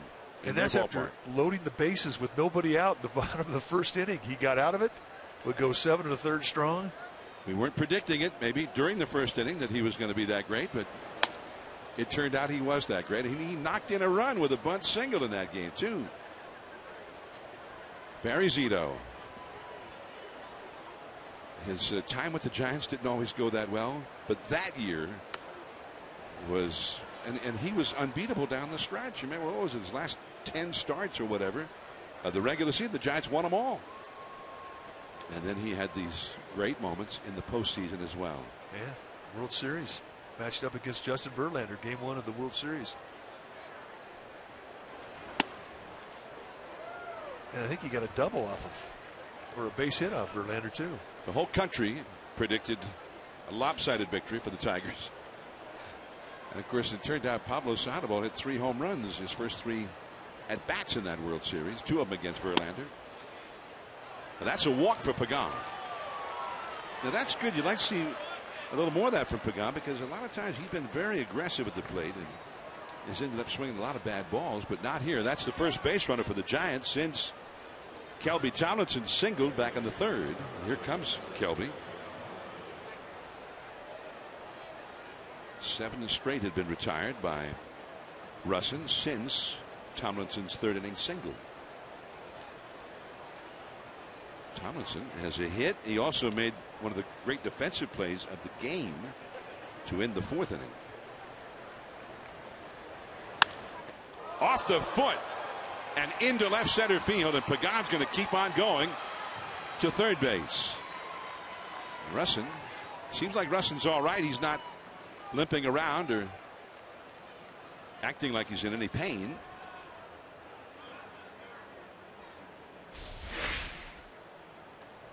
Ball right back up the middle. Looked like it hit him on the arch of his right foot. Kicked over the head of Reyes, and an easy read for Angel Pagan. So Walt Weiss is going to come out, and the Rockies going to be a bit concerned here as to where that ball did hit Russin, although he's not looking like he's suffering any ill effects. Yeah, he's good.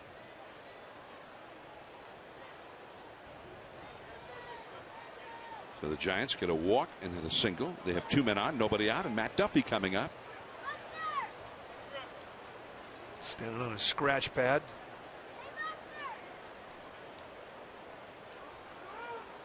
I think that's one really great advancement in baseball. That scratch pad, you get all the mud out of your shoes. It beats what they used to give us, which was 2 tongue depressors that were sort of taped together by a couple of band-aids. The wooden tongue depressor like you get in the doctor's office, who would say, ah, say ah. That's what you had. Go get them. Didn't work. Matt Duffy. And this could be another double play. 1 and 2. Second straight time that Duffy has grounded into a double play. Oh, that's 21 double plays that he has hit into. And the brilliance that he has shown this year with the bat, that is the one thing on his report card that has sort of jumped off the page when you consider how well Duffy can run. And his 21 double plays, that leads the Giants. Pagan does score to make it 9-3, but now 2 down, nobody on. The Rockies were thrilled to exchange the run for a double play. Buster Posey up now. Duffy's had a rash of double plays here lately, too. Deep in the hole, and that will be an official scorer's decision. That was going to be a tough play, although Buster's not a fast runner. But the ball flew out of the glove of Jose Reyes before he could get a handle on it. I don't think they can give him an error on this. It's got to be hit, and indeed it is. He was going to throw it off balance. He just couldn't make the exchange glove hand to bare hand. If they didn't give LeMahieu an error early in the ball game, they certainly could not give Reyes an error on this one. So here is Marlon Byrd. The Giants still at the plate. Byrd has flied out deep to center, and he's grounded out to short. Giants are trailing 9-3. We're in the 6th.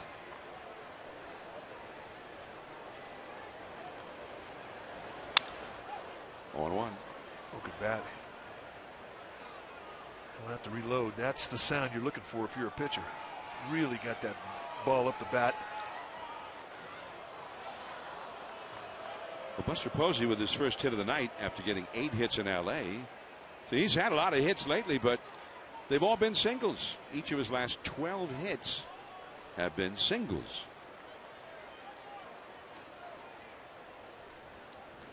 And right now the Giants, the home run by Vogelsong tonight, that's the only home run the Giants have hit in the last 6 games. That's a ball outside.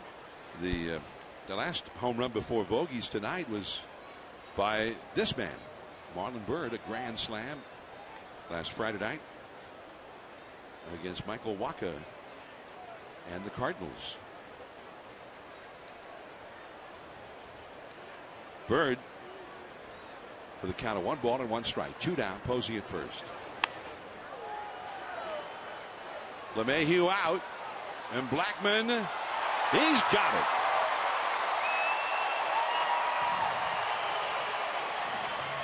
Charlie Blackman, after a long run into a slide for the catch to take away the possibility of the blue single there for Marlon Byrd. The big hit is coming up. Reyes, then Gonzalez and Arenado when we come back.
brought to you by Heffernan Insurance Brokers. Insurance and financial services for you and your business. Visit hefins.com. And by Xfinity, home of the most live sports. At Coors Field, here's Tim Hudson, his second inning of work. Jose Reyes leads off, and a swinging strike. Reyes has gone 1 for 2 plus a sacrifice bunt. He's not going to run. And then the power comes up. Carlos Gonzalez, who's hit 2 home runs tonight, and Nolan Arenado. Wow, he smashed it up the middle, base hit. There's been a lot of balls hit like that by the Rockies tonight. Well, Carlos Gonzalez has been the offensive star. This is the first inning, a 2-run shot to left field off Ryan Vogelsong. And then George Cantos with a little backdoor cutter that leaked out over the plate. He hooked it just inside the foul line to right field for his 35th home run of the year. I mean, he is 3 for 3, 2 home runs and a double. And everything he hit has been loud tonight. 6th time this year that he's had at least 2 home runs in the same game. 35 home runs this year. The man on deck, Arenado, 33. And guess who the top 2 home run hitters in the league are? Arenado and Gonzalez. Although not necessarily in that order. Gonzalez and Arenado. Yes, in that order. Although Arenado, it seems like if you play in this ballpark, you have the power that these guys have. You should be among the leaders in home runs every year. But Cargo has had a problem staying healthy, just as did his former teammate Troy Tulowitzki. And there is a school of thought that people started wondering, I wonder if playing at this altitude, if there's going to make guys more susceptible to injury. A mighty cut, but he didn't get it. 1 and 2. But the thing about Carlos Gonzalez that blows your mind is that he didn't do anything the first 2 months. April, May, he was stone cold. And then June 1st, it just kicked in. Now, he's got 31 homers since June 1st, 22 since the All-Star game. And how many RBIs the other night? 4? So that's 71 RBIs since June 1st. 2 and 2. Well, last night the Rockies had a game here against Arizona. This was with the bases loaded. That's not a hanger either. He went down and beat the breaking ball. Well, that's a big fly over there when you hit it over the bullpen up in the second deck. That is a shot. But he has definitely backed off the plate. He has made some adjustments. Watch the open stance close. And this time Hudson gets him. Staying with that low curveball. Did he get a piece of that? No. I think he was campaigning for it. He was politicking for it, but he didn't get it. Even if he got a piece of it, I think they ruled that it was caught by Susac. I think he felt that it may have had a chance to go in the dirt, which is not going to happen.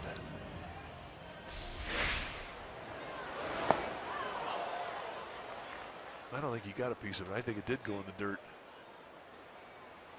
Yes, it did. It did. And there's a called strike to Nolan Arenado, the other big slugger for the Rockies. Well, it is fun. It's a lot more fun to watch Carlos Gonzalez be Carlos Gonzalez, because he is, when he's healthy, he's one of the great young players in the game. Although I guess he's not that young anymore. But he's had the last 2 or 3 years he's had a lot of injury problems. Last year he missed most of the season. And I think there was a lot of concern about whether he was ever going to be a top player again, especially when he started so poorly. When the Giants left town here, when was that? May the 26th or thereabout? At that time, he was hitting .206 when they left town. And it was a soft .206. There wasn't a whole lot of production. And there were rumors here that they thought that his game had passed him by. His body was broken down. Little did we know that he was going to turn things around in the month of June. And then, yeah. But he has put on a show tonight. And now you've got Arenado, who is still a young player. 33, and he gets better and better. Every year that he's been in the big leagues was better than the previous year for him. Well, this is his breakout year. backing up for it. Adrianza, they get 1 and 2. A double play and an excellent turn at second base by Tomlinson. Dwayne Kuiper returns from the radio side. We go to the 7th inning. It's 9-3 Colorado.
Local Toyota dealers.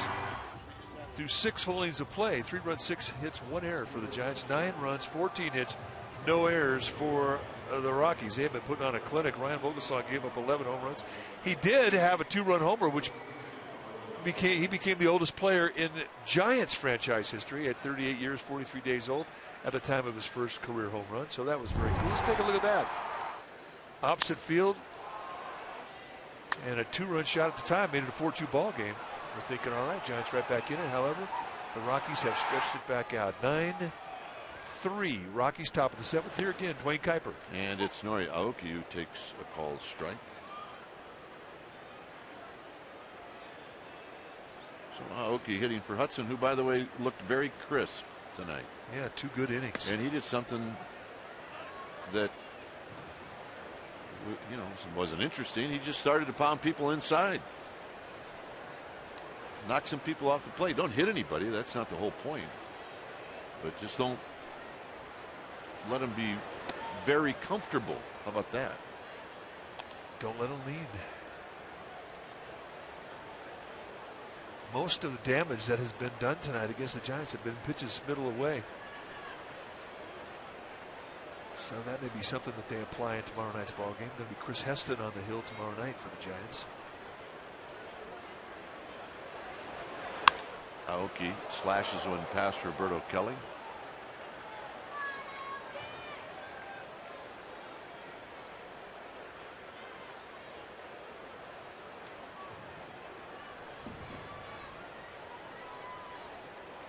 Plus, this park has not been friendly to Tim Hudson.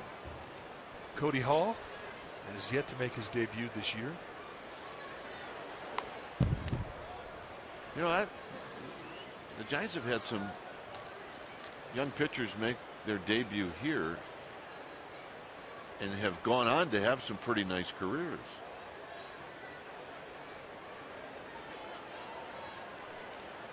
I'm thinking that Brian Wilson made his debut here. Brian Wilson. Yeah. Tim Lincecum's second start. Got his first big league win here. It's never good when we're not quite 100% sure. We're going by memory. Kevin Correa started it off here. Russin wants a new baseball. And this is, you know, if you're a rookie, this is not the easiest place to start. As offensive as this ball game or as this ballpark is.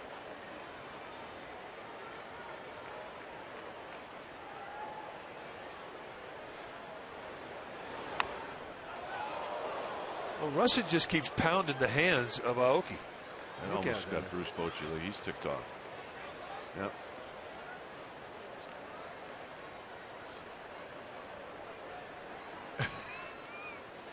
That is not his happy face.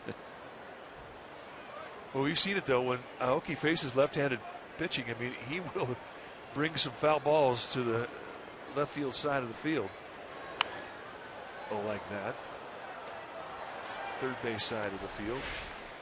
All right, this is the one that was prior, and it almost hits the bat boy. Look out, Boch. Yeah, remember in Pittsburgh, Boch got hit in the head a couple of years back. Well, you know what? Maybe he didn't get hit in the head. Maybe it knocked him backward and he hit his head. I think that's what it was. He took about 4 innings off. Aoki out swinging.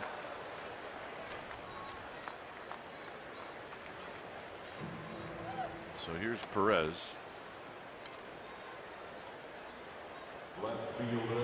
Hudson, 23 pitches, 18 strikes. Yeah, he pitched well. Slider was quick. And you're right, this has not been historically a great place for him, but tonight he owned it.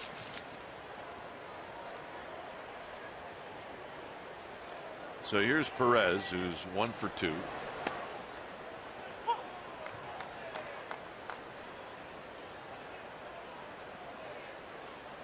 Adrianza to follow. Big Padre fan tonight. Well, the Padres are playing the Dodgers. They're leading 4-0 in the third. By the way, big Padre fan tomorrow, Saturday and Sunday. Yeah, well, absolutely. Giants need some help. With the emotion that was on the field the last 3 nights in Los Angeles between the Giants and the Dodgers, you'd expect the team to be a little bit flat. Arenado throws out Perez. Well, Tuesday, September 15th is Filipino Heritage Night. Your special event package will include a limited edition Filipinos Giants t-shirt, admission to the Filipino Heritage Night pregame party, and a ticket to the game versus the Reds. Go to sfgiants.com/special events. It's a good looking shirt. I want to get that, I want to get that, I want to get that. You will have one. I'll make sure you get one. I'll hold you to that. Did you ever try to bring one of those home? Yes, you got to bring at least 5 or don't show up.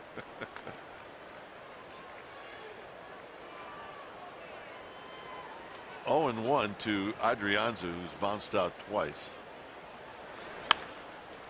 And he lifts this one into right center field. And that'll end the inning. Bottom of the 7th coming up. We'll see a new pitcher and a debut when we come back.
It's a 9-3 lead.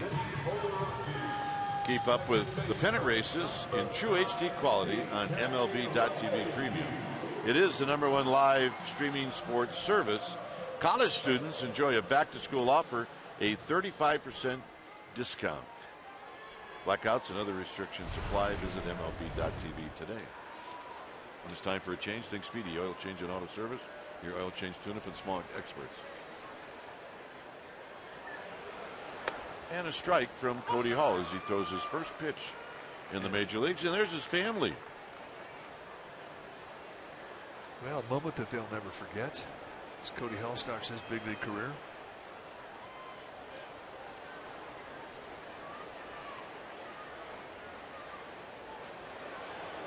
LeMahieu fouls it out of play. That's 95. Oh, he's got a good fastball.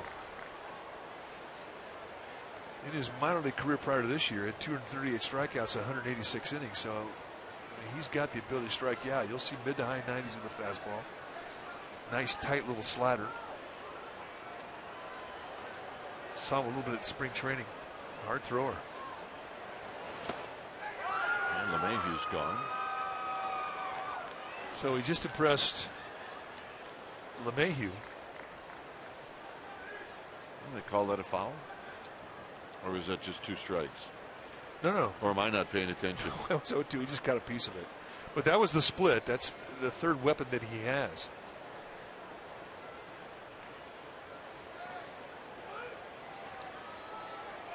So welcome to the big leagues, Cody Hall. That a bit.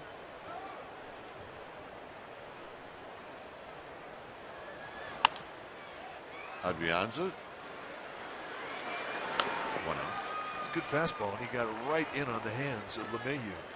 Hall's a big guy, 6'4", 220-pounder. Lives in Greenwell Spring, Louisiana. Well, his dad looks like a big guy, too, to be honest with you. Cody Hall went to Southern University. There's his pop. Yeah, he's a big fella. I see. Yeah, they should be able to show you the heart rate of mom and dad when they're watching their kid in the big leagues for the first time. Absolutely. Here's Polson. Out of play.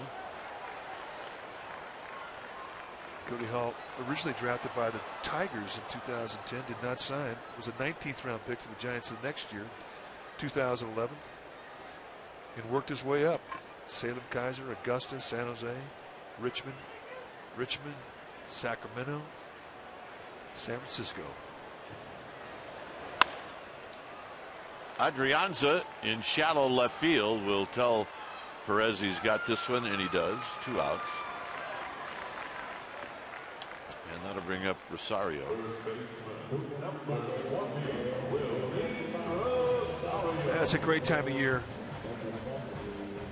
September, you see young major leaguers making their debuts.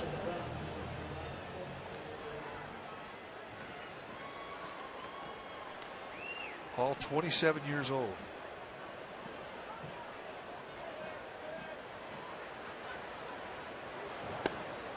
And a first pitch strike, and it's 0-1.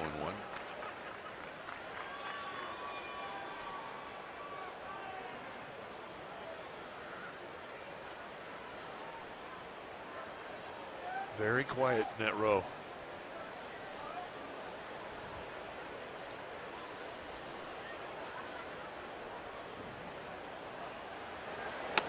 Outside, it's 1 ball and 1 strike.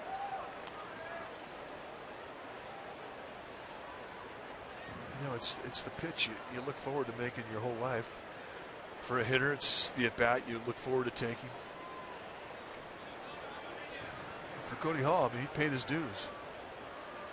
Did not miss a level in the minor leagues. Down low.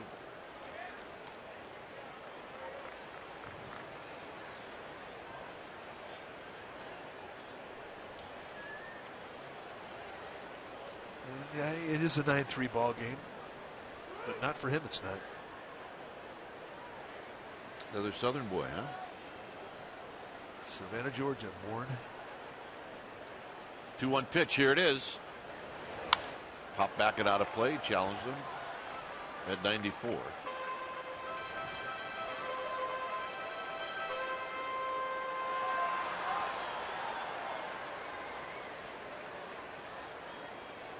So Rosario out of the box, adjusting his batting gloves.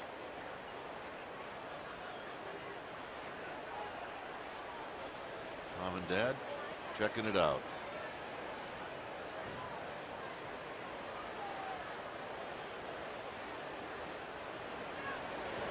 On the ground towards the hole. Adrianza is going to get up and throw. Posey digs it out, not in time. Wow. Very nice play by Adrianza. Not for lack of trying. That would have been the play of the night. Adrianza going hard to his right, to his belly, quickly getting up. And Rosario runs pretty well for a guy his size. One hopper dug out nicely by Posey. So even though it was a base hit, it was a beautiful defensive play. So here's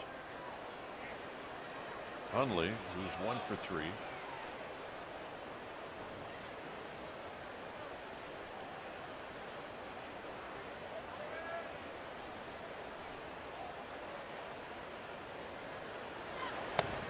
And it's low, knocked down by Susak. 1 ball and no strikes.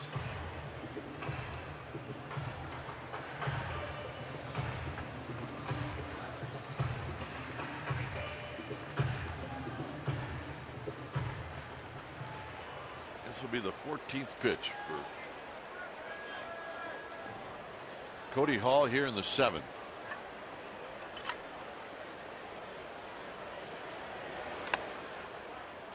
Having trouble. It's 2-0.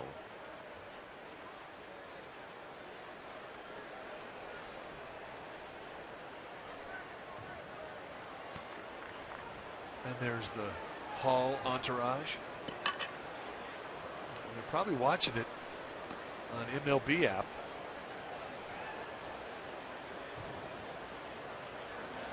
Foul back. So it's 2 balls and 1 strike. Yeah, probably. Really disappointed if we found out that they chose to listen to the Denver announcers. Well, you have that choice.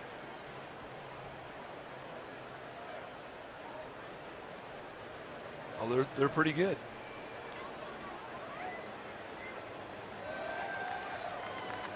Oh yeah, it's the big leagues.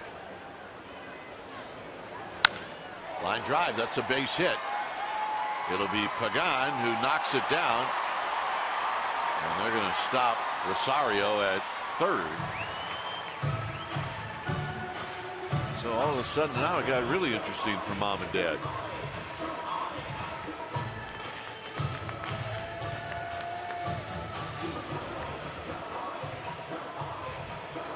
It's going to be a single and an error on Pagan. It's not a double. For the Giants, their 2nd error of the night. They came into this game defensively as a team ranking 2nd in the National League. Only one team had been playing better defense on the year ahead of them. That was the Dodgers, who'd only made 56 errors. For the Giants, this is their 62nd team error of the year. So here's Russin, who's 1 for 3. Likes the first pitch, I do believe. And it's a bit high, so it's 1 ball and no strikes.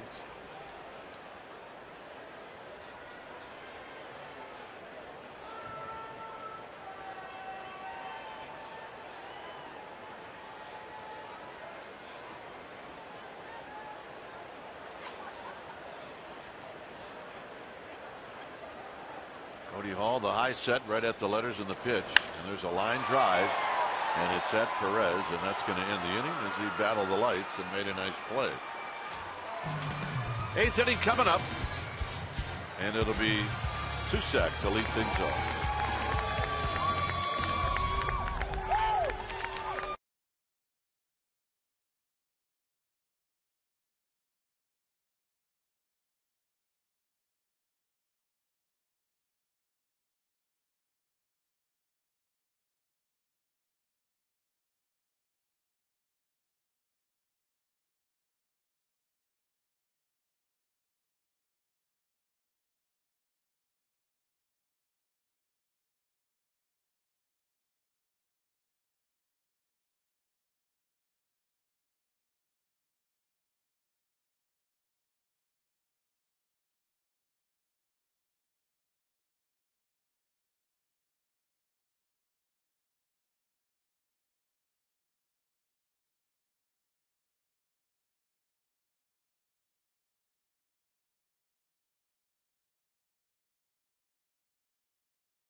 Rockies. The Rockies turned a triple play. Goldschmidt, liner to Reyes. That's 2. That's 3. Goldschmidt goes, come on. Seriously. And that's our Togo's big play, the Togo's way. See, he never hits into a double play or a triple play against the Giants. He never makes an out. What are you talking about? He's good. There's Cody Hall after surviving in inning at Coors Field. Anthony Reyes, the Giants trainers there to calm him down. Check his pulse.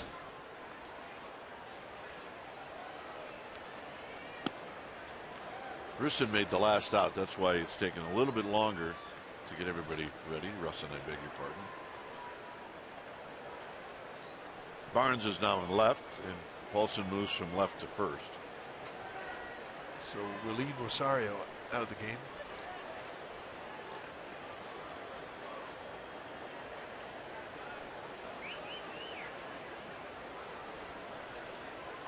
So here's Susac. Susac struck out looking in the 5th. And Russell just keeps wrapping it at outside corner with little backdoor breaking balls.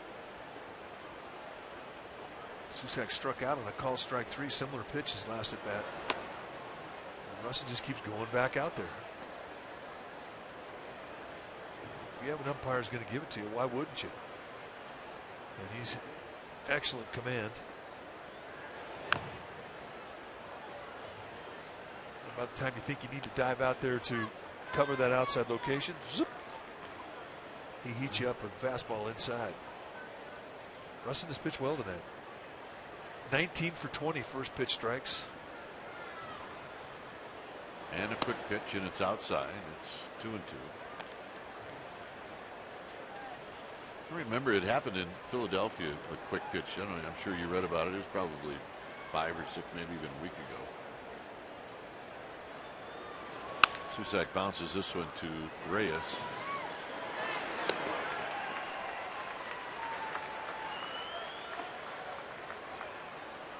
Tune into the Murph and Mac Morning Show on KNBR tomorrow morning. Mike will talk about the game with Murph and Mac on KNBR 680, the sports leader.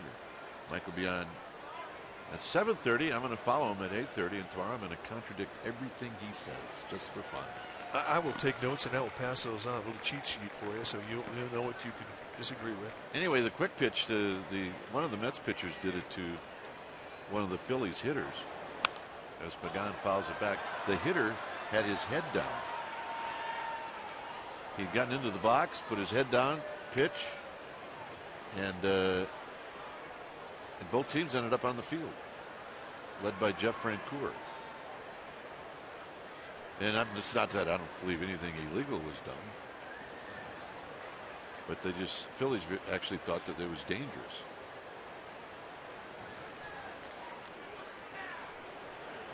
Pagan takes outside for a ball, and isn't LaTroy Hawkins on the Mets now? No, he's in Toronto. He's in Toronto. So they're probably doing it in Toronto too. I think LaTroy Hawkins was with the Mets. Hit out into center field. Well, I think LaTroy Hawkins was with probably just about everybody. He's been around. Hawkins, Minnesota, that's what he came up with, and he went to Chicago. Giants had him in 2005. Baltimore, Colorado, Yankees, Astros, Brewers, Angels, Mets, Colorado. And everywhere he goes, he teaches the quick pitch. It is legal, but when a guy gets in the batter's box, you should know if a guy has that in his repertoire, if he will be a quick pitcher. Kelby Thomason steps in, takes ball 1. There's his wife. She has the green vest on and the black shirt. Tiffany. And this pop-up is lifted out of play. So as a hitter, you should be paying attention. You should not take your eyes off the hitter. But having said that, I can understand why the Phillies would be upset when the guy quick pitches a guy who's not looking, because you could seriously hurt a guy. A guy might look up and all of a sudden it's too late. And that was the whole point the Phillies were making. Yeah, we don't mind if you do it.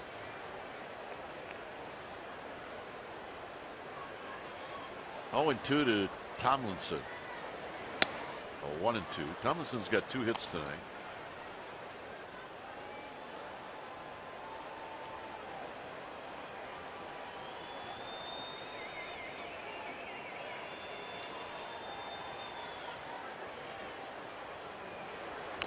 And he rolls this one foul just to stay alive.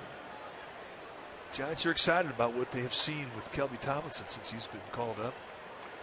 With the injury to Joe Panik, who, by the way, is playing in Sacramento tonight, and we have heard word that he just got through making a spectacular play. So he's feeling better, and the plan is that Panik will join the Giants in Arizona. 2-2.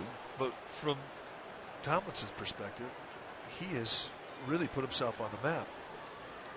Came up a shortstop, has played a very nice second base here, and we have definitely seen improvement in his ability to turn the double play. Saw it tonight.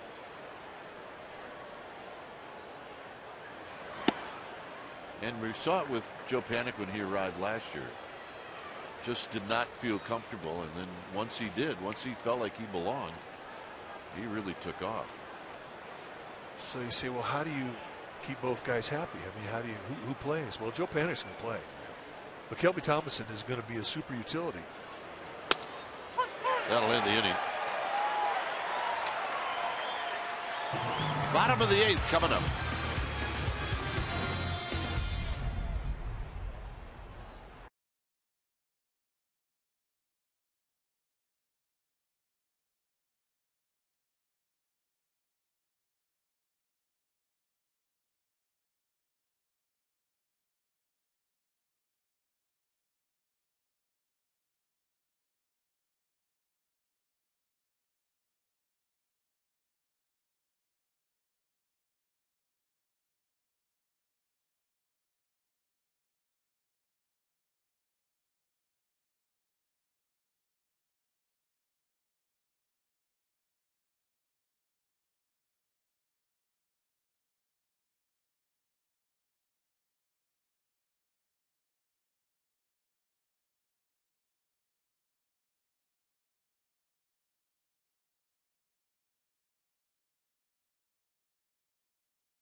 On CSN Bay Area, Jim Kozimor hosts the Bay Area's best sports talk show. Tonight's guest will be Cal football head coach Sonny Dykes, Rick Welts, the Warriors president and COO, and Brian Westbrook, NBC Sports NFL analyst.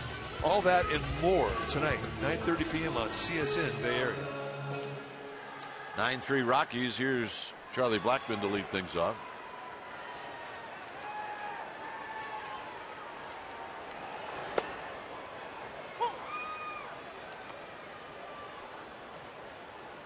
Blackman's got a couple of hits and 4 at bats.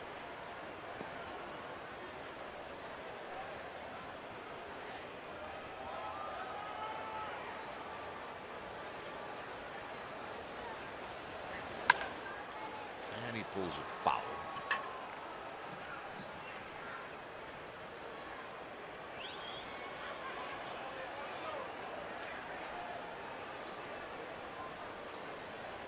Reyes to follow, and then Gonzalez.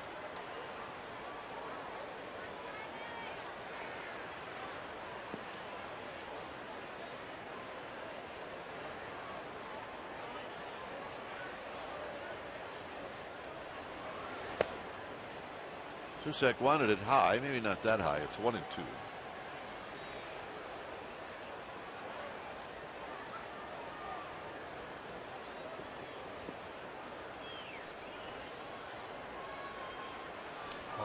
everything out of the stretch.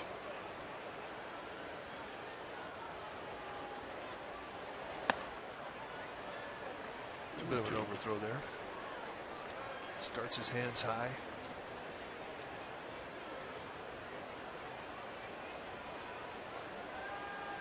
Sets his grip with a split finger grip prior to every pitch. A lot of guys will do. Hunter Strickland, another guy on the Giants team who does that.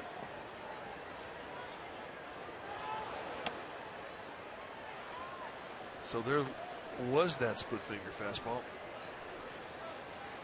And now this becomes a big pitch for him.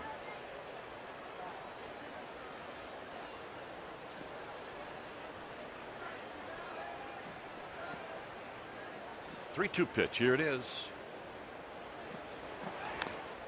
Off the Susac, and we'll reset and do it again. Well, that was a nice pitch. I mean, that was a split on a 3-2 count. So many guys who are hard throwers, I mean, when they get into a 3-2 get it in situation, they're coming at you with a pitch they know they can throw a strike with.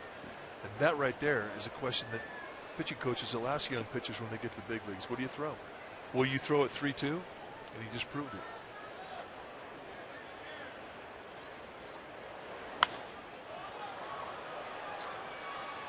Juan Perez jogging in from left is going to get there, and he'll put it away. And here's Reyes.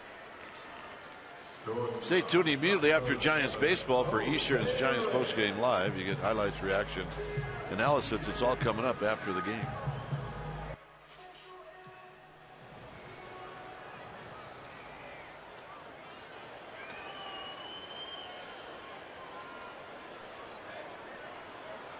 Reyes has a couple of hits.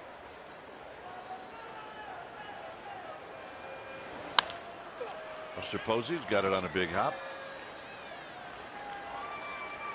And here's Gonzalez. Any movement that you can put on a baseball is good if you throw it to the right spot against the right type of swing. And learning how to do that, I mean, that's what this is all about up here at this level. Tonight it has been this gentleman's night.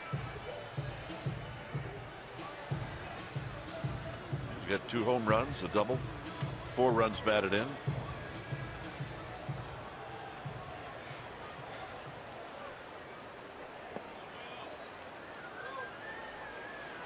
Nobody is as hot as this guy.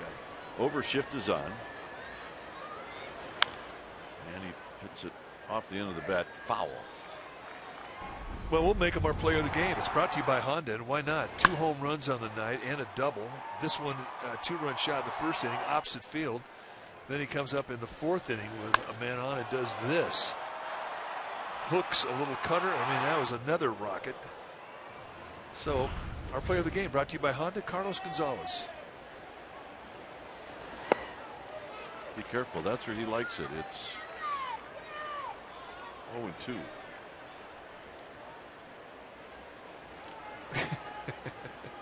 It gets easier. Yeah, it does. Part of the Cody Hall entourage. She's very much into it.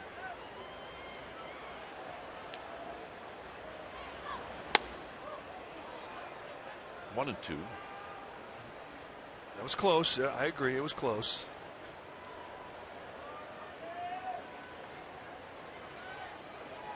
You know, you really do carry a flag when you get to the big leagues. You're representing a lot of people, friends, families, coaches, classmates, basically everybody you've ever met.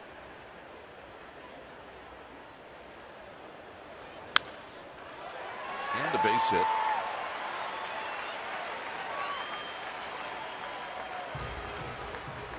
And it went right against the overshift. And that's the 4th hit for Gonzalez. And the hitter will be Arenado. 3 of those hits have gone to the left side of second base. See the shift. They figured he's going to hit the ball right side. No, not so fast.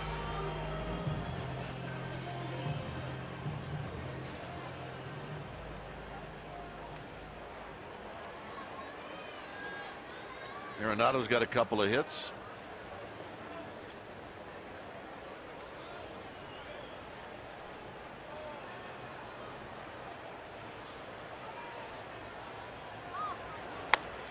And a strike, and it's 0-1. 17 hits for the Rockies.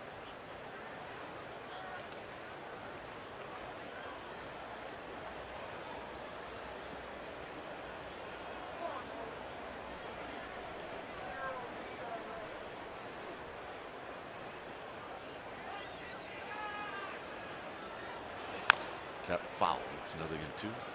He's showing a nice ability to control his stuff.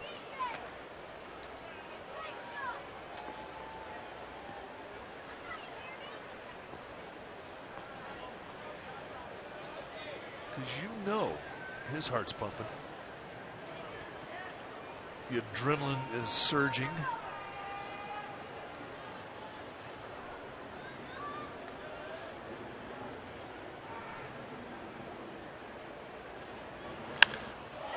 High and deep to left. And gone.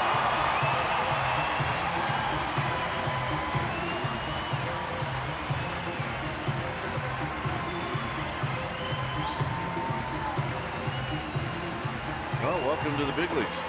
Yeah, he gets his ERA going.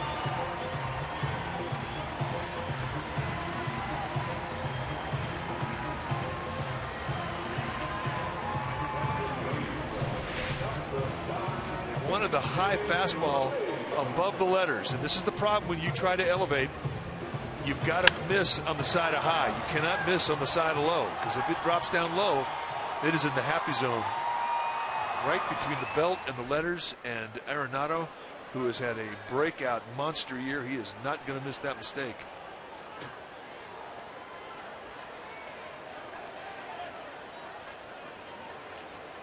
So here's LeMahieu. And he wraps it into left field, a base hit.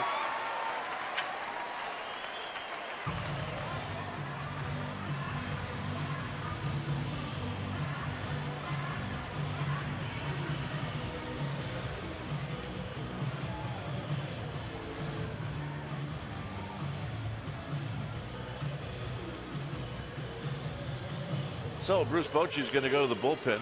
It's time for a change. Think Speedy, oil change and auto service. Your oil change tune-up and smog experts.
Series. Pre-game live will start at 5. We'll have the game for you right at 5:30. And that'll be game 2 of this 4-game series. Game 3 on Saturday, game 4 on Sunday, and then headed to the desert. All those games right here on CSN Bay Area. It'll get better. Yes, it will. So here's Michael Broadway to face Ben Paulson. See the numbers, 12th game he's been in, 0-1 record with a 5.73 ERA. Just a little bit of an overthrow. Broadway throws hard. Mid to high 90s, hard slider and a split.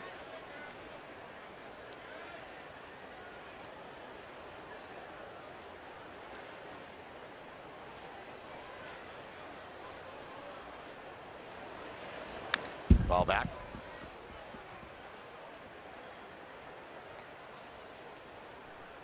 It's 1 ball and 1 strike. 2 runs in on the Arenado home run.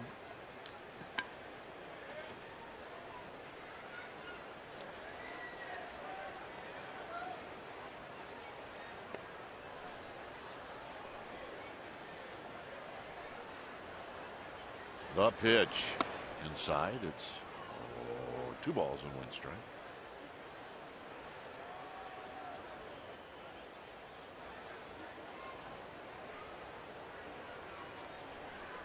We had a 21-minute delay to the start of this game. Add that to the over 8 hours of delays the last time the Giants were here. So we're actually pretty happy at the way the weather's been since then. It's been very pleasant. Looked kind of weird all day here in Denver. We've had a very, very wet year. On the ground to Tomlinson. And that'll end the inning. Send it to California. Yeah. Duffy's going to lead things off.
Russin's still in the game, so he's going to try to pitch a complete game.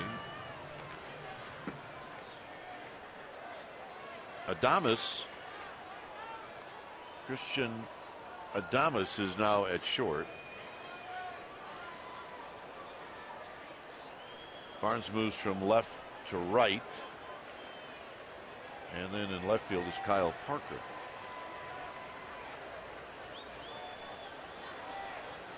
The pitch count really has not been that much of an issue. Not at all. Russin has been very, very efficient. Just pounding that outside knee-high location all night long with backdoor breaking balls. His command has been fantastic. Duffy's hit into a couple of double plays. He's hit the ball pretty well, but he's happened to hit somebody on the ground. Not a play down the right field line.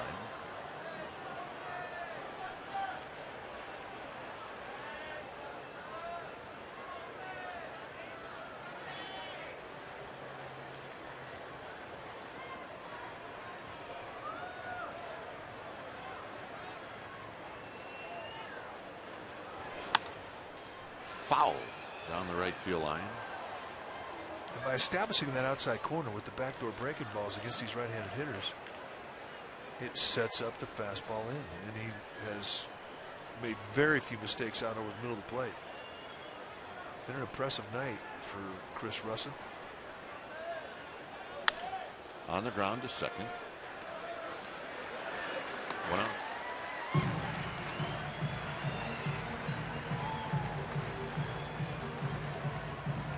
So with 1 out, here's Buster Posey. Buster picked up a hit in the 6th.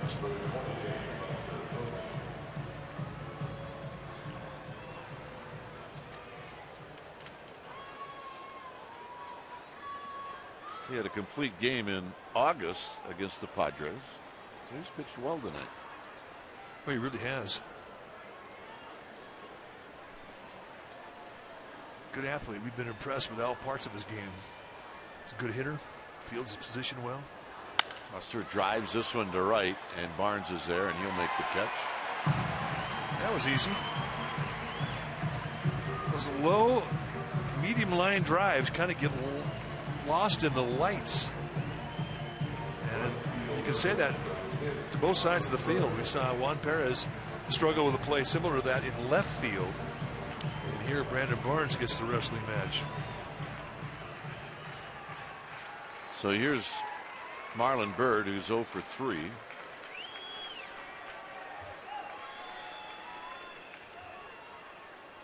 And Byrd rolls this one to Arenado, so this should do it. And that's the ball game. So game 1 of this 4-game series, it goes to the Colorado Rockies at an offensive night. As the Rockies pound out 19 hits, which is a season high. And now the Giants have to regroup and try to get after them tomorrow. Well, maybe a little bit of fatigue had crept into this Giants lineup coming into to Denver in the wee hours of the morning. But look, you really can't take away from the effort from Chris Russin, the starting pitcher tonight with the Rockies. 103 pitches. He was fantastic tonight. All right, final score, Rockies 11 and the Giants 3. Stay tuned. Eastern's Giants Post Game Live. That's going to start right now.